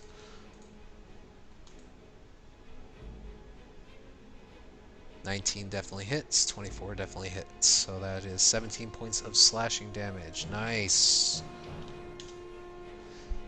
Yeah, you take a large chunk out of this one now as he kind of just reels back with the same amount of pain and blood that starts to pour down the front of his body. You can see that he's extremely winded from the hit. I imagine that ends your turn. Well, I'm sure there would be a witty comment first. Parry. There it is. Perry first will stand up using half his movement. Mhm. And then he will look to the fiend, and on a scale of 1 to 121, how far away are they?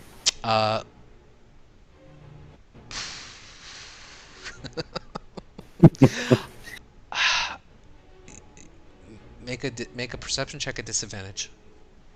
That's my action, isn't it, though? No, I'll give you that. This is at disadvantage because you're trying to do it quick.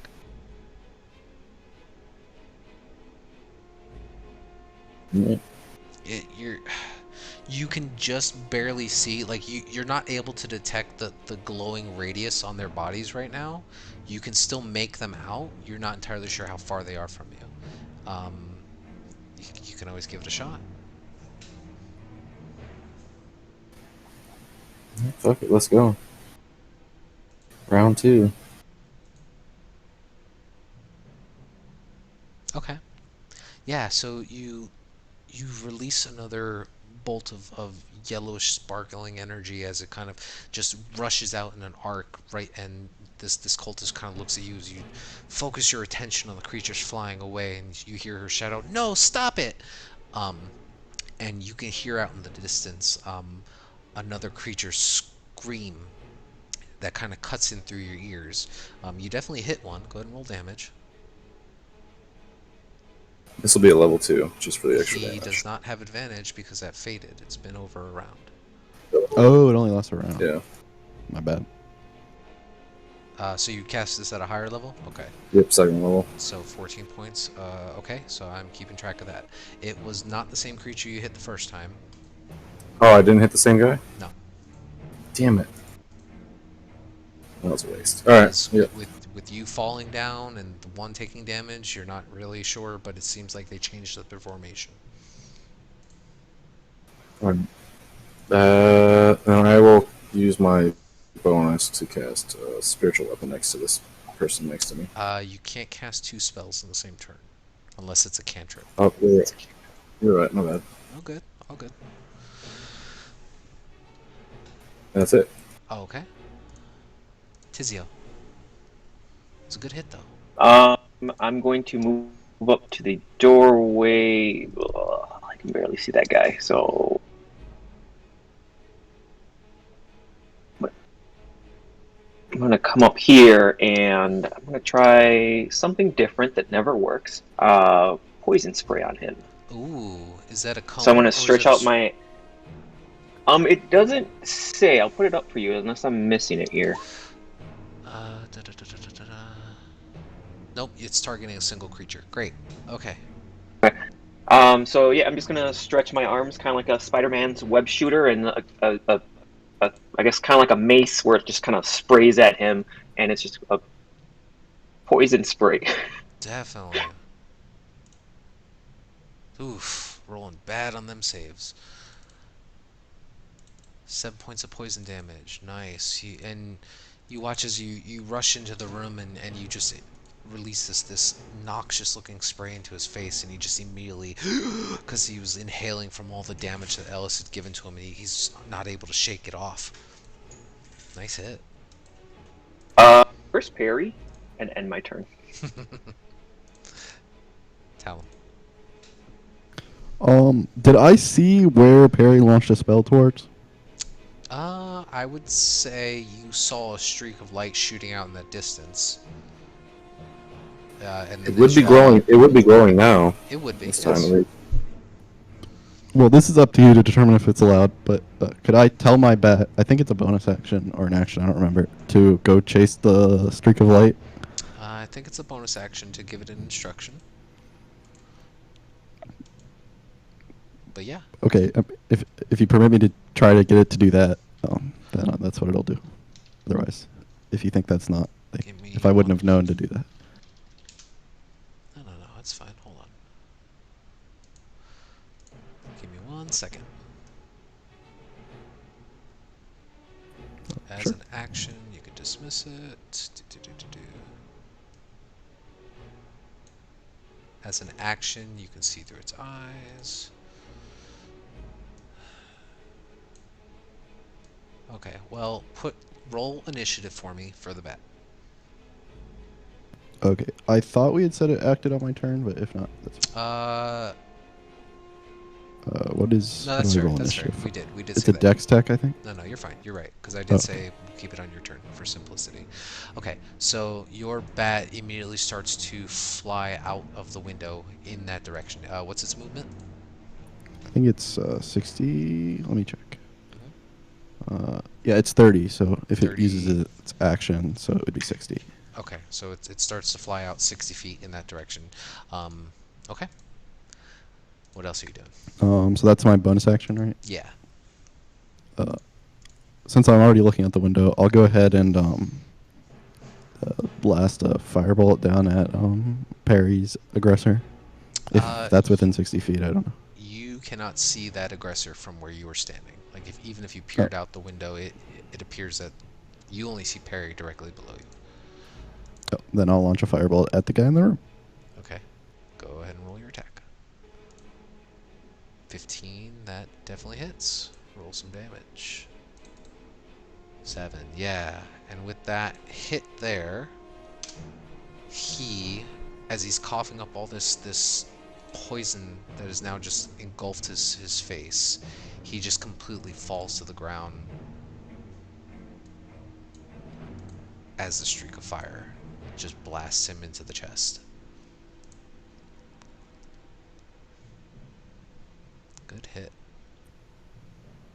Calarian. Can I Yeah, what's wait? up? Can I try to use my action, or not my? Sorry, I used all my actions. Can I try to use my movement to like move out the window gracefully Are you trying to after Perry?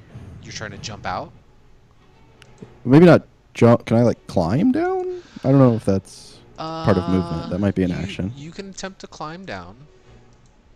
Well, it's half movement to try to climb down stuff, but I need you to make a... This would be a strength saving throw. Oh, my specialty. And I fall. Yeah. Because, again, like, as you see Perry on the ground there standing up now, brushing himself off, and you immediately try to scale down the side of this tower, and as you do, the rest of this windowsill it was about, from the ground where you guys are standing, it was about 4 feet high before it hit the window. The rest of the stone has just now completely gave out, and you end up slipping and falling out too. Cool. Do you have Featherfall? I'm sure I take some damage. No. You take 8 points of bludgeoning damage. Perry, I need Cool, you to cool. make a dexterity saving throw. Oh god. I should have moved. You were supposed to be out of the way. Yeah. So thankfully this time, as you kind of hear Talum go, "Oh no, not again," and you kind of just sidestep out of the way as Talum just kind of lands on his ass, and your tailbone hurts extremely bad. I'm here to help. Galarian. So everyone just kind of Everyone's Dive committing bombed at him. suicide out the window. Yeah. well. I guess I could try joining them in Kuning Sudoku. Are you trying to climb down? Sure, why not? Okay. So go ahead and just make a strength saving throw, because you were trying to scale down a dilapidated building, and you managed to do so. So it'll take you some time. You won't get to the bottom this round unless you're trying to use your action to dash down. I might as well. Okay. So that'll get Not doing you anything else. all the way to the bottom. But that's it. That'll bring us to their turn. A little bit of anxiety setting in, and then you watch as this female kind of looks over into the distance, and she's like, I told you to leave them alone, and I need you to make another wisdom saving throw. Parry.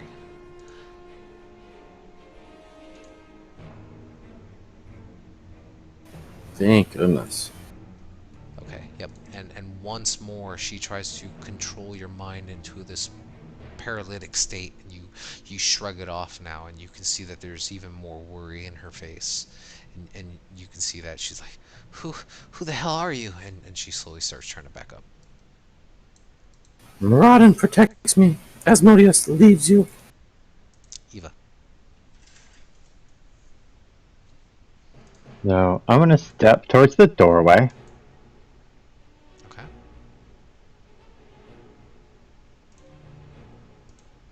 And I'm gonna look around and say, where the hell did they go?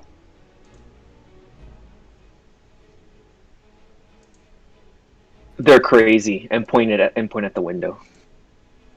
I will walk to the window and look out. Yeah, you look down and you can see that the windowsill is completely torn off. There rocks and everything has completely fallen outside of the window.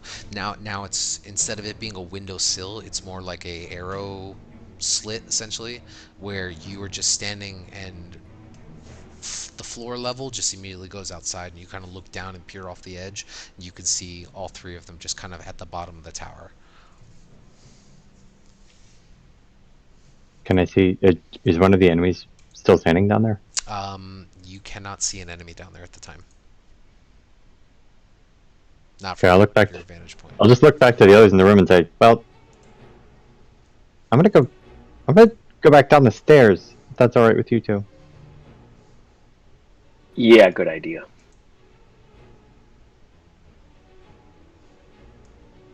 And I will begin making my way out of the building the way we came. Okay. Sounds good. Ellis, your buddies are jumping out of the window one by one.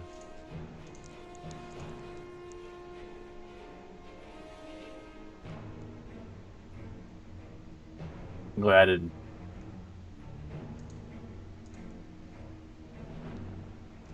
Okay.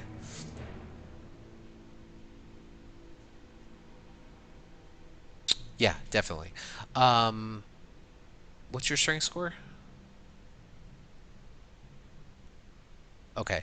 Yeah.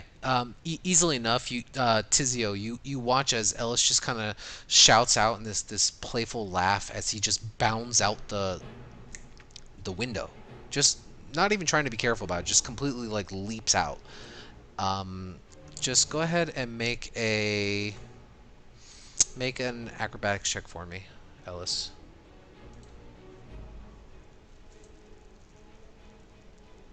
No, you're not.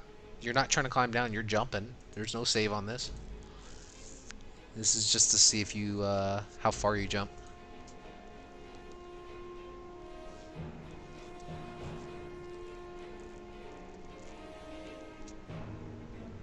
Yeah, that's what I said. Make an athletics check for me.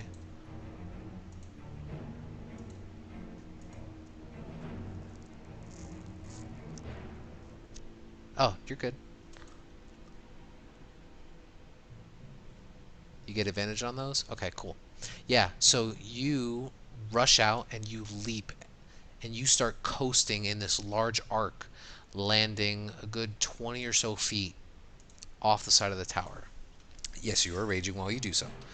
And because of the extended arc, you take a little bit more damage. So you take 8 points of bludgeoning damage from the fall. But you are not knocked prone because you rolled a 20. But you stand there, just kind of slam onto the ground, just feel the shockwave pulse through your body. Yeah, you take 8 points. Doing anything else? I would say that was 10, 20. That's probably all your movement to land there.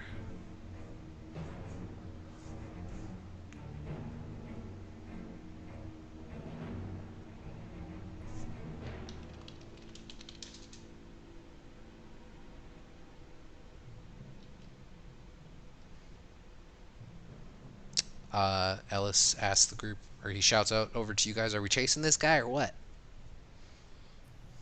That would be prudent.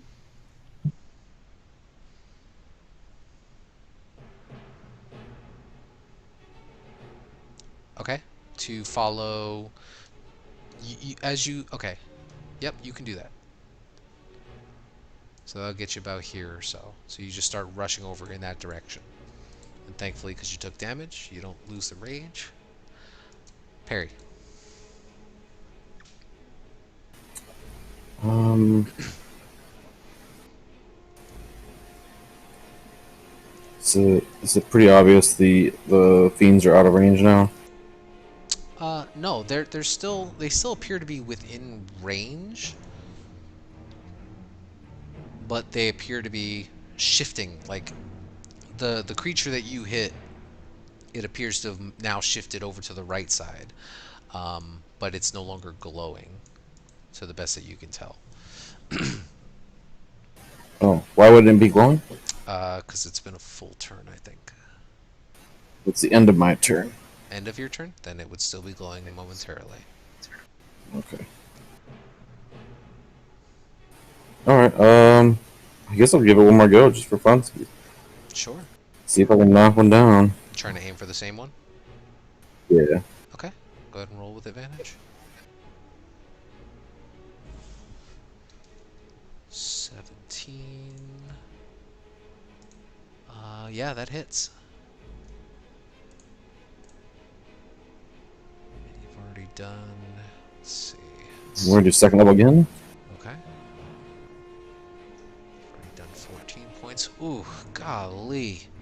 Okay, so this time, as you shoot a third bolt in that direction, you're kind of guesstimating there may be about 80 feet or so in front of you at this point. And as you release this guiding bolt and it hits that same glowing creature in the back, you watch as his wings just kind of stretch out to their fullest extent, and then he immediately begins to start dropping and plummeting out of the sky. But as he does so, make a perception check.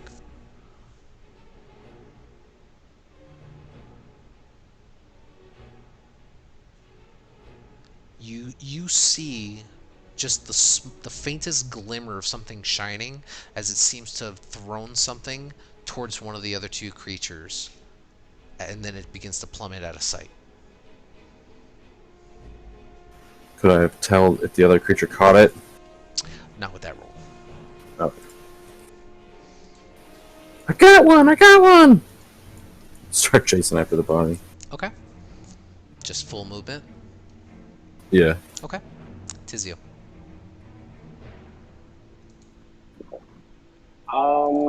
I'm going to. Or actually, I meant to ask you this the other turn, the turn right before this, but I forgot. What's this thing right here? It is a. It's like a mill. It's a millstone. You would pour all the grain within that area, and it'll help grind it up.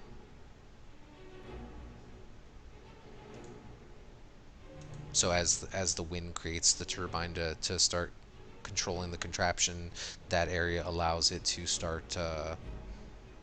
It's a mechanism to help with the grinding of grain into flour or whatever have you, but it's completely in disarray. Gotcha. Okay. But the yellow Go dot is because there's light coming in from the roof on top. Okay. I will take my my movement, and if necessary, my action to run down the stairs. Okay. All right. So you start rushing in. So that'll get you about there for now. Talum, So prone on the ground. Yeah, I'll use half my movement to stand up. Yep. So I have 15 left. Mhm. So I will walk over here. Or that was 1, 2, third. Wait, 1, 2. So I can move one more, I guess. Mhm. I'll pull what's his face 5 feet towards me. Oh, okay. So 15 strength save. saving throw. Hey, nat 20 finally. So nothing happens there, and then I will use my action to launch a firebolt after the things Perry for is it. yelling about. Oh, after those things. Okay. Go for it. Roll an attack. Definitely Yeah. hits. 3 damage, Oh. baby. 3 points. Okay, so roll a d100. D100. There's 2 of them in the air, so we're gonna see which one you hit. Hopefully the one I caught it, which is also the one I damaged. Nice. Okay, so that is noted. You see one of the creatures, just a puff of black smoke starts to billow off of his back momentarily as you strike it with a fireball.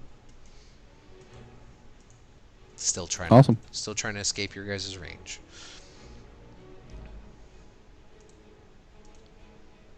End your turn?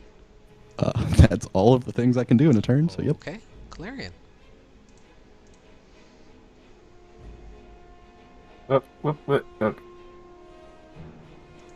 So how's this chick looking? Well, currently invisible. All right. But yeah, so you can only move 15 feet because you were prone from falling.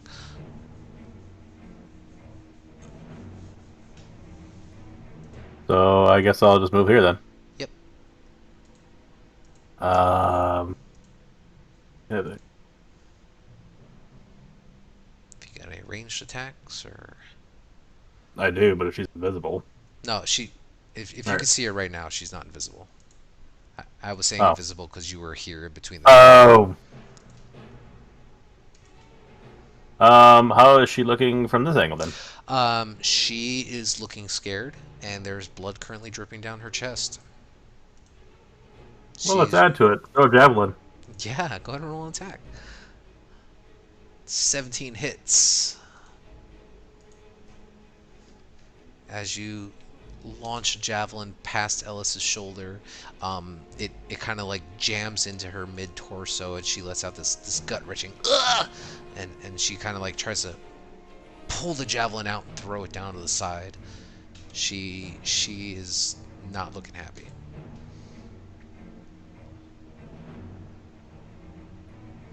Bonus action, movement, or not movement. Nope. Okay. Nope. So that will bring us to her. She is freaking out.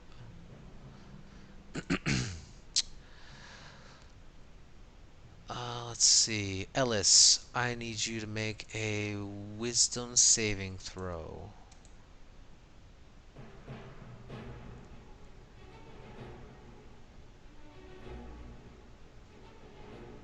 And you know what?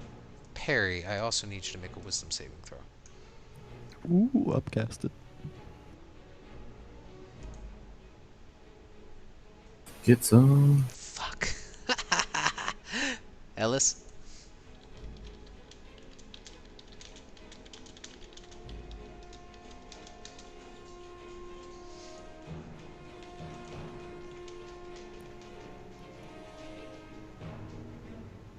Nope. I need you to make a wisdom saving throw, please.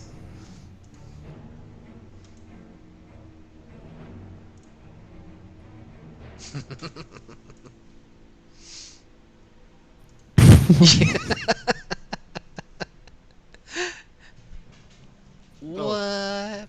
You both succeeded. That's fine. Good job. Okay.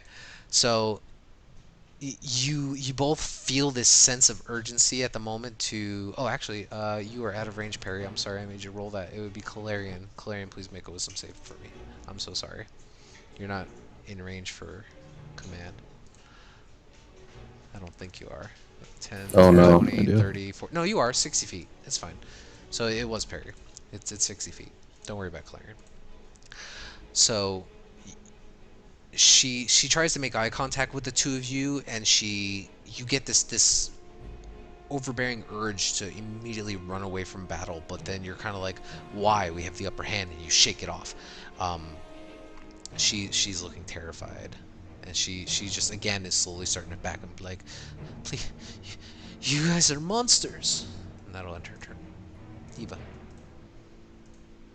I mean, I'm just taking my time walking back down this tower, so I don't know if you want me to move my tokens step by step or just tell me how many rounds it's going to take to get downstairs. If you're just going at, you're not dashing. No, I didn't see an enemy, so I don't think I know that. I think stuff is still happening. So no, Got it. normal movement speed. Okay, you got it. Ellis.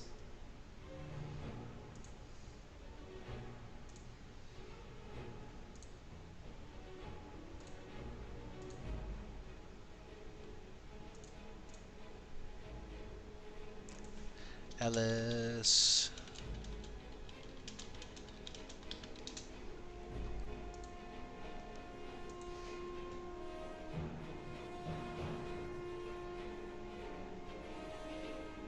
You might be doing something. Ellis, my boy, it's your turn. Well, I'm sure he's gonna rush in. He's gonna take 2 attacks. I'd hate to steal the final kill from him. Okay, go ahead and swing.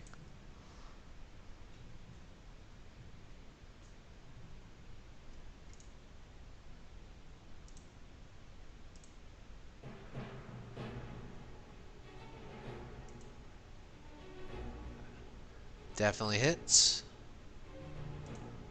Definitely hits. So, Ellis, you kind of rush up for flavor purposes, because I know it's a lot to type. You manage to just rush up as she's slowly clutching onto the wounds in her chest, and you Wolverine style just kind of jam all of your claws into both the sides of her rib cage, and as you do, there's this loud as you just slowly like laugh and lift her up from the sides of her rib cage, blood pouring down the sides of your hands, before you just kind of shake your fists off, and she just collapses down onto her back, lifeless. But she is dead. And that halts battle. Someone reveal I mean, fire. if they're still in range. Let's say if Perry can get another shot off on. So, okay, so hold on a sec. So at this point, you gather that they are just outside of your range. So if I moved 30 feet closer, would it still be out of range? Well, mind you, you guys are not in an open field. They were flying in the air, and there are still tons and tons of houses all around you. So let me pull you back to the big map. And let me just kind of give you a synopsis. Where are the griffins when you need them? So you guys are kind of in this almost rooftop chase now, where the windmill is kind of over here, and you have all of these houses running roof to roof. And from where you were standing, there was a little bit of open space where you were seeing them, and you were able to pop off those shots, but now they're just out of your range where the rooftops and other buildings are kind of obscuring your view too much. You would either have to climb up onto a roof or start chasing them on foot. But just moving up 30 or 60 feet, you probably won't get a good clear shot unless you were up higher. Yeah, I'll just try and go find the body of the one I got.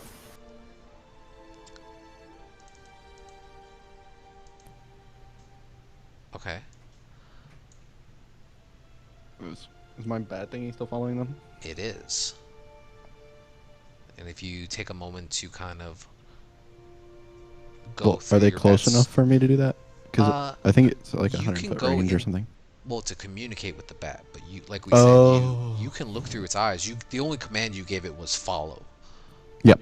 So you never told it to return. So you kind of go flash into your bat's eyes, and you can see. You're not sure how far away, but at the moment it's still following them, about maybe 30 or so feet behind. Make a perception check As the bat, I assume. as the bat. Great. Character sheet. Perception is wisdom, right? Yes. 8. It's kind of hard to get an exact location, but you gather that the direction they're going, it seems to just be a northward direction, to the best you can tell. You're not entirely sure how far they've gone so far, but your bat's following them. We should go north.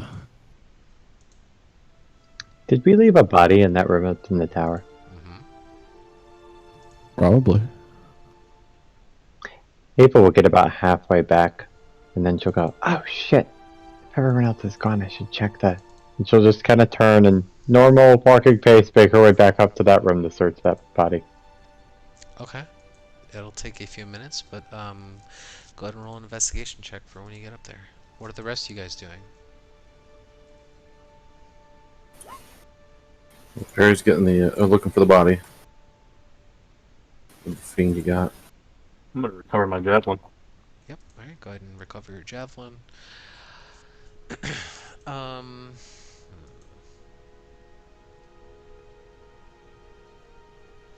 Ooh, where did the rest of my notes go?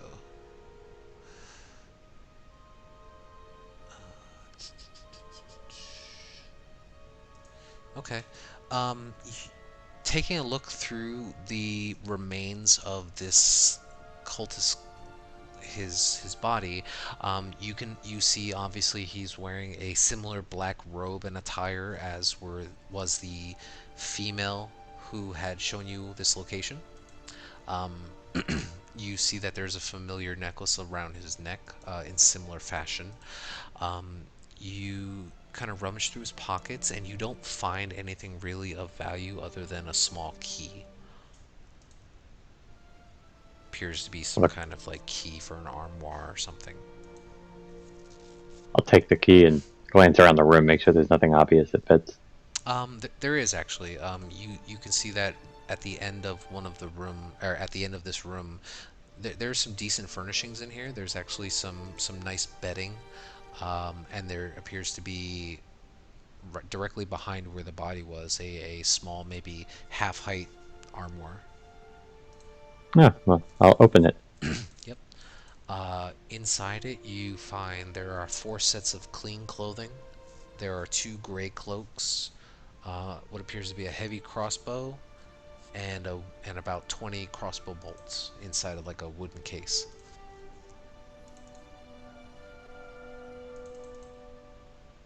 No one uses a crossbow. Yeah, oh well. Junk. I'll just leave. Okay. And that is where we're going to take a break. We'll be back in about 6 or so minutes, and we will pick up from there to see if you guys decide to chase after these fiendish creatures or not. Cool. Right. We need some coffee. And we'll be right back.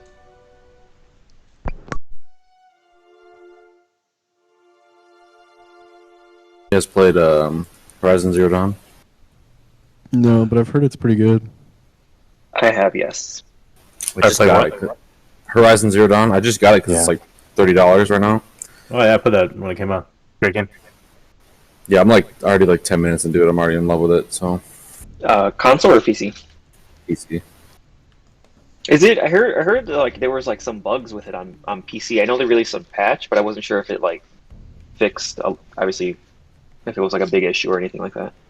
I don't know. It finished. I started playing it at like 7 o'clock today, and we started playing D&D at 8. So Yeah, when it dropped, it was pretty broken, but I think they've fixed it. Gotcha. Yeah, it's a really good game. I know 2 of my friends who like they're gamers, but like not like heavy gamers or anything like that. And like when they played those games, the Horizon game, like they were just hooked on it the entire way through. it's like $20 off on Steam. So might as well. I've been wanting it since it came out on console. So. Yeah, is it the on PC? Is it the like the complete edition or just the base game? I don't know. Let me look. Like they only came out with like one like DLC, I believe, but I wasn't sure. Yeah, Frozen Wilds. Frozen Wilds is pretty good. I I mean, never actually beat it. I saw Frozen World on there. I don't know if it comes with it though. It's a great game. The story ends up being, to me, like it way exceeds what you expect. Even when you start playing it, the way the story ends up going, the twists it ends up taking are a lot better than I expected. I'm already in love with the game. I haven't been playing for long.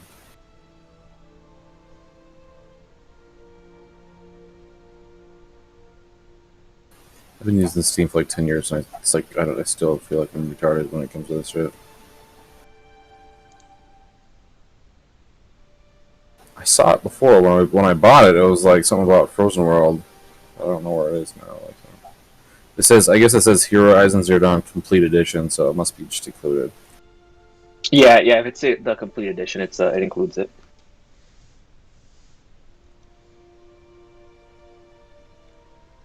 Okay, so is everybody back? I'm loose.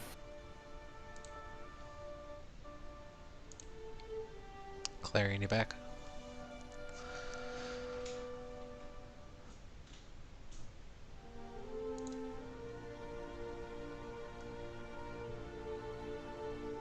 Nope, not yet. Give him another minute or so. Who are we waiting on? I think Clarion. I'm here. Oh, I didn't hear it. Okay, so I never left. oh, my bad. So, as the group of you are now standing within this smaller alley next to this old, dilapidated windmill, having a general direction of where these fiendish creatures have flown off to, what are you guys trying to do? Did Perry ever find the body? If you're going to leave this area and proceed forward, are you going by yourself? Or are you telling your friends where you're going? I feel like I said I was gonna. I feel like I yelled out I'm gonna go like find the body. Okay. Make a investigation check for me. No. Yep, there it is. Okay. As you kind of rush off in the direction where you were firing, you run forward through the city streets for maybe about 5 or 10 minutes or so, just kind of zigzagging through the alleys, just looking for any signs of this creature. And I mean, at the moment, you're not seeing anything, but you do catch whispers and gossip as you run past in various alleys of people who seem to be gathered in another alley further off the way. And you can see now more and more people are starting to filter in that direction. You kind of hear things like, well, what the hell is this? Where did it come from? Oh my god, it's ugly. Definitely following those whispers.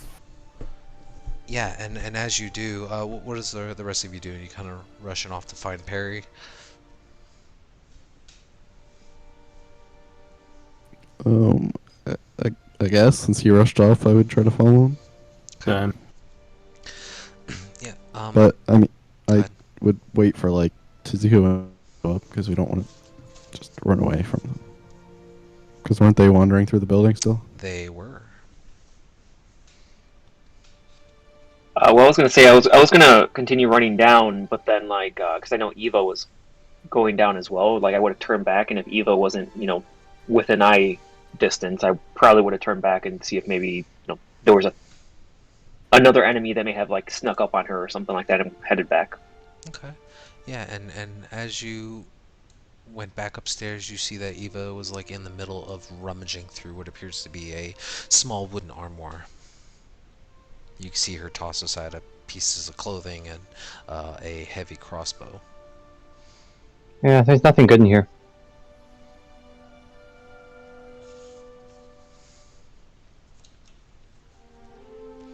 But within a short amount of time, you're able to kind of get back out onto the street level where you see your friends are kind of standing there, except for Perry, who is apparently not there.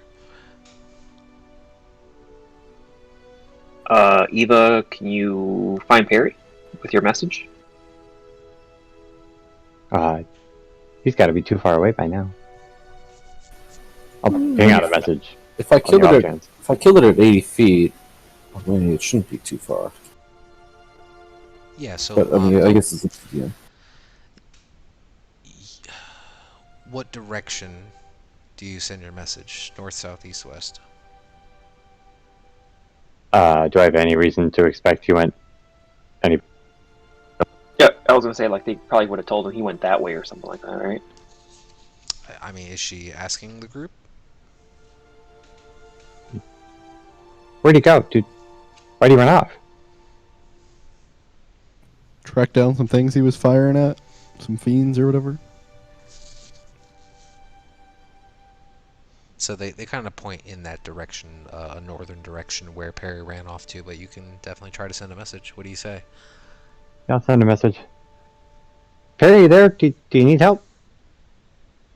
I think I found the body. Just looking to see if I can find out what it is. Oh, the range is longer than I thought. It's 120 feet. So. So thankfully the message does come through and you get a response from Perry.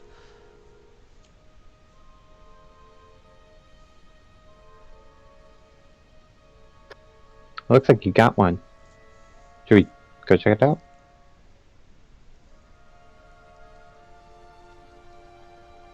Let's go. And I start rushing. Okay.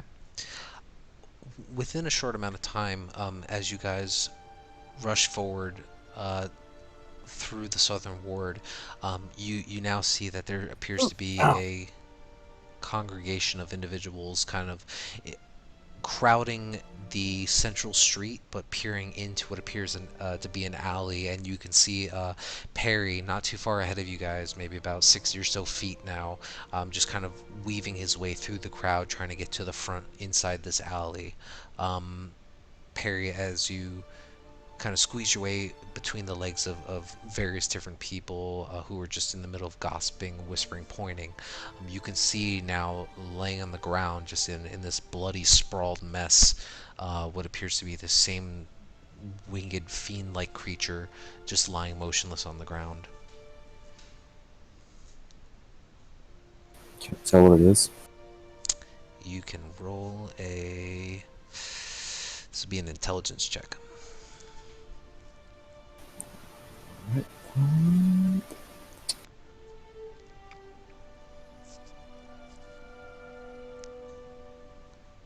Okay. Taking a moment to try to assess the body and its fiendish form and its light purple skin and the various spines that are protruding out of its back and its arms, something kind of recalls in the back of your mind and says that this appears to be a spined devil.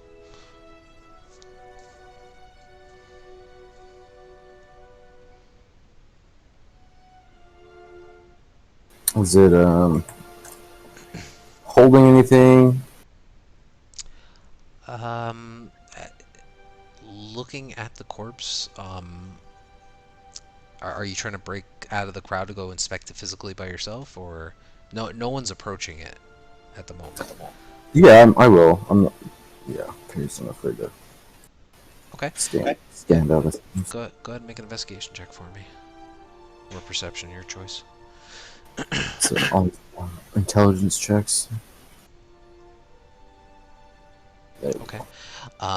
You step out from the crowd and you walk into the alley, and you watch as people start to slowly back up, and there's fear amongst the crowd as they've never seen something so hideous before.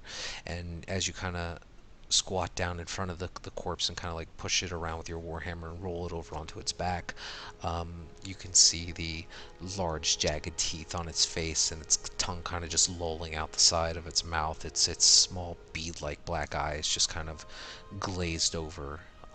You could definitely see that it's dead. You kind of look it over. It doesn't appear to be holding anything. It doesn't appear to have any like kind of satchels or clothing or anything like that.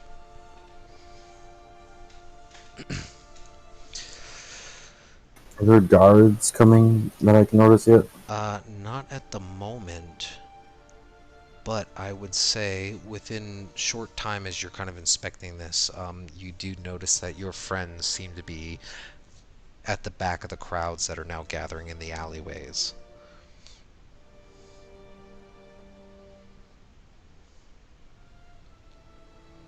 So just beckon them forward.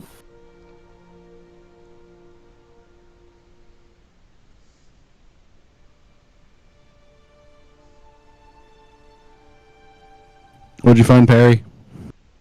It's a spiny devil. It doesn't have the object that they gave to it. Unfortunately, one of the other ones must have grabbed it somehow. But at least I got one.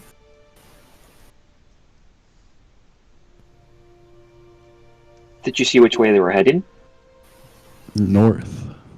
Speaking of which, can I check in on them again then? Check in on who? Oh, yeah. You you kind of glaze over into your bat's eyes, and you can see now that your bat is currently perched up on what appears to be a rooftop of sorts, and it is peering down into what appears to be an alleyway. And make a perception check.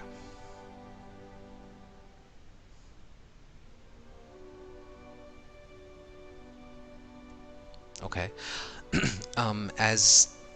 As your familiar looks into this alleyway, it actually notices a few things. You can see that one, from your bat's standpoint, as it kind of like scans around the alley and the surrounding streets, you actually see a crowd of individuals, maybe about 2 or so blocks away, that are just gathered around an alley or some kind of street area. You're not entirely sure from this perspective what they're looking at, and then you kind of peer down into the alley where your bat is currently situated.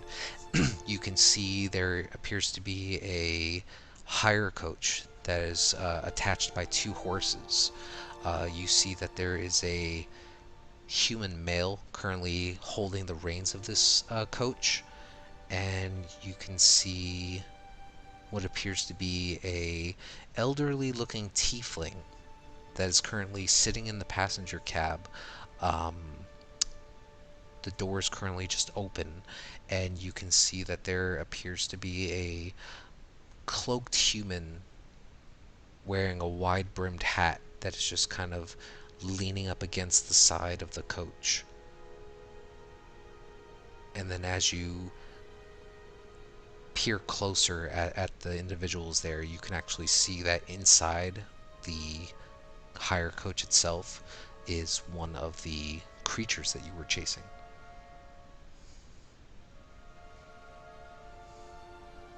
Can I get any identifying information about the area or the people? Besides tiefling and... Other than you guys appear like just kind of guesstimating, and with your intelligence and looking through the bat's eyes, you get the sense that this area that you're looking at is maybe only 2 blocks away from where you currently are. Time to hurry up and move. Let's go.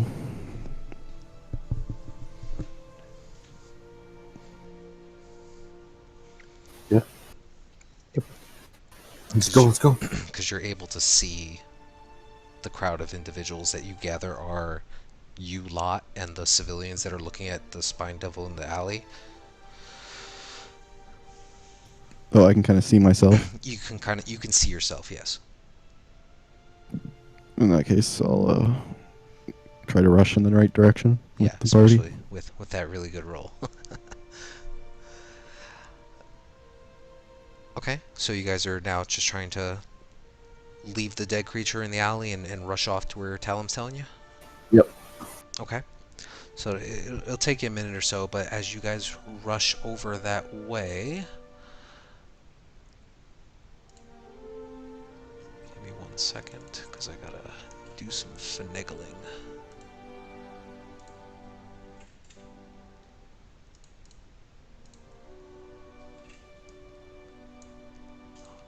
I need to pull these guys.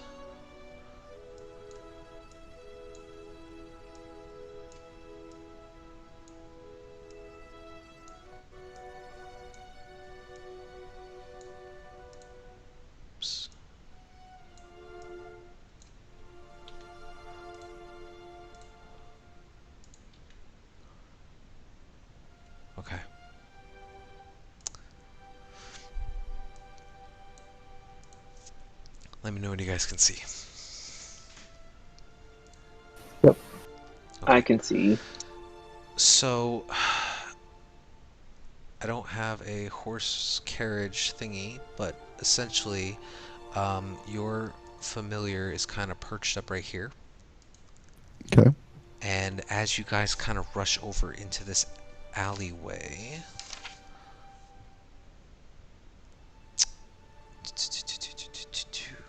there's a number of things that you can see here. There are various home residents, what appears to be some kind of furniture store or something of the like that is right here at this establishment. And then further in, you can see just kind of catty corner facing the opposite end of the alley appears to be that same stagecoach that was just currently sitting in wait. And as you kind of get closer, you can see that there are a number of individuals who are just kind of loitering around at the moment. A little too far to hear them at the moment, though. And you don't seem to be noticed currently. So the stagecoach is like around the corner over here. Yeah, roughly. Yeah. Let me see if I can just find a picture of a horse. And you said your familiar saw the spine devils come here? Yep. So here's a terrible photo. Sure, that works. It'll do. Yeah, that'll do. So it's just kind of like propped up there.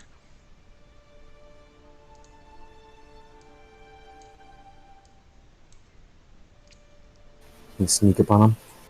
I could web the area. Yeah, either that or I can entangle. I mean, both. Force 2 saving. Yeah, true.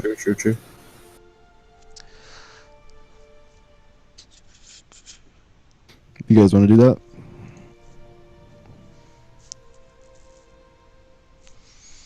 So Sure. I'll follow you guys' lead. Anybody else have anything else they want to coordinate all at once? Nope. you can see one person there. Let's see. You can see one individual here. When I was looking through my familiar, I didn't see any like town guards, right? This was more of a...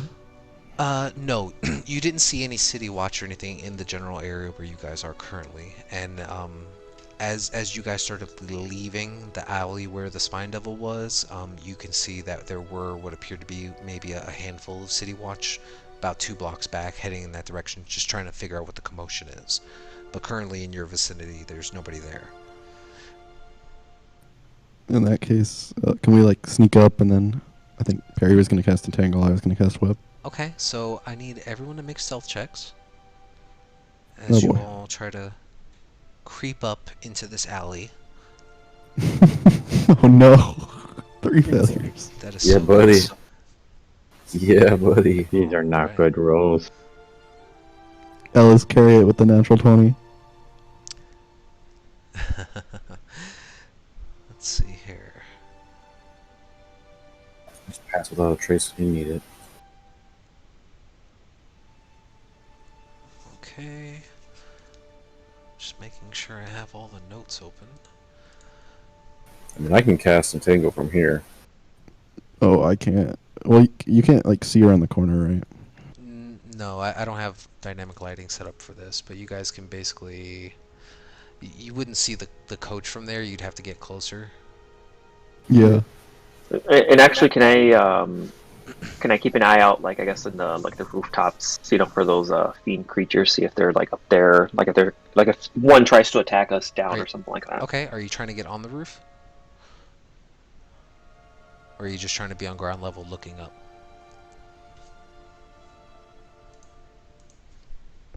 Sorry, I'm pressing all the wrong buttons on my phone. Yeah, from the ground level looking up. Okay, make a perception check for me. Let me make sure I have all the tokens in play.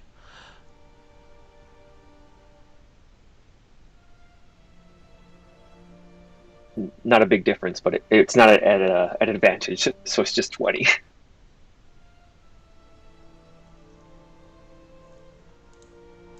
Right. Okay.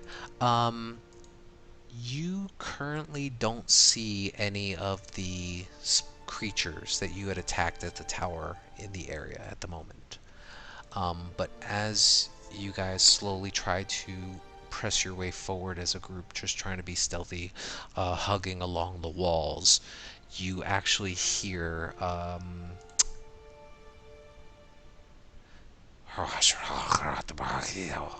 and there's a moment of pause, and the two individuals that are here, they look over into your direction. So I need everybody to roll initiative for me. Come on, roll high. And I need to do some finagling of stuff because I don't have all their stuff. Pretty good, Barry. That should do it, hopefully. Best wait for the tracker to come up or no? It's there. Tracker's up. Oh, it's not showing up for me. Hang on, here. Oh. I'll close it and reopen Nope, it. nope. You're fine, you're fine. I just didn't realize I had it minimized, sorry. Oh, yeah, you're fine. Well, you didn't click on your token when you rolled, so you might have to roll again.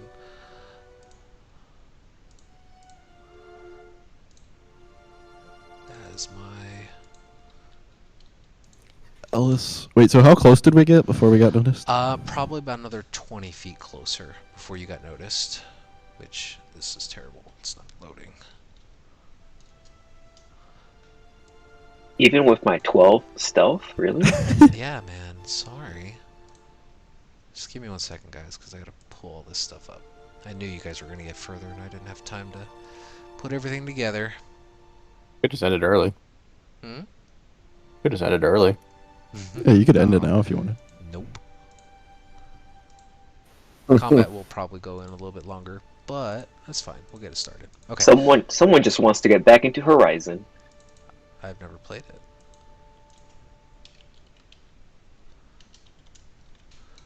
Plus, what is your mod?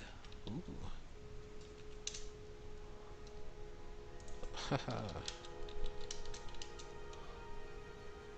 Oh, it didn't add. Cool.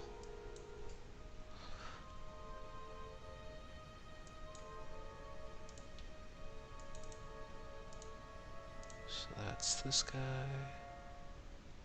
Yeah, no, alright, you're right. We'll just end it early, because this is going to annoy me, having to set everybody up.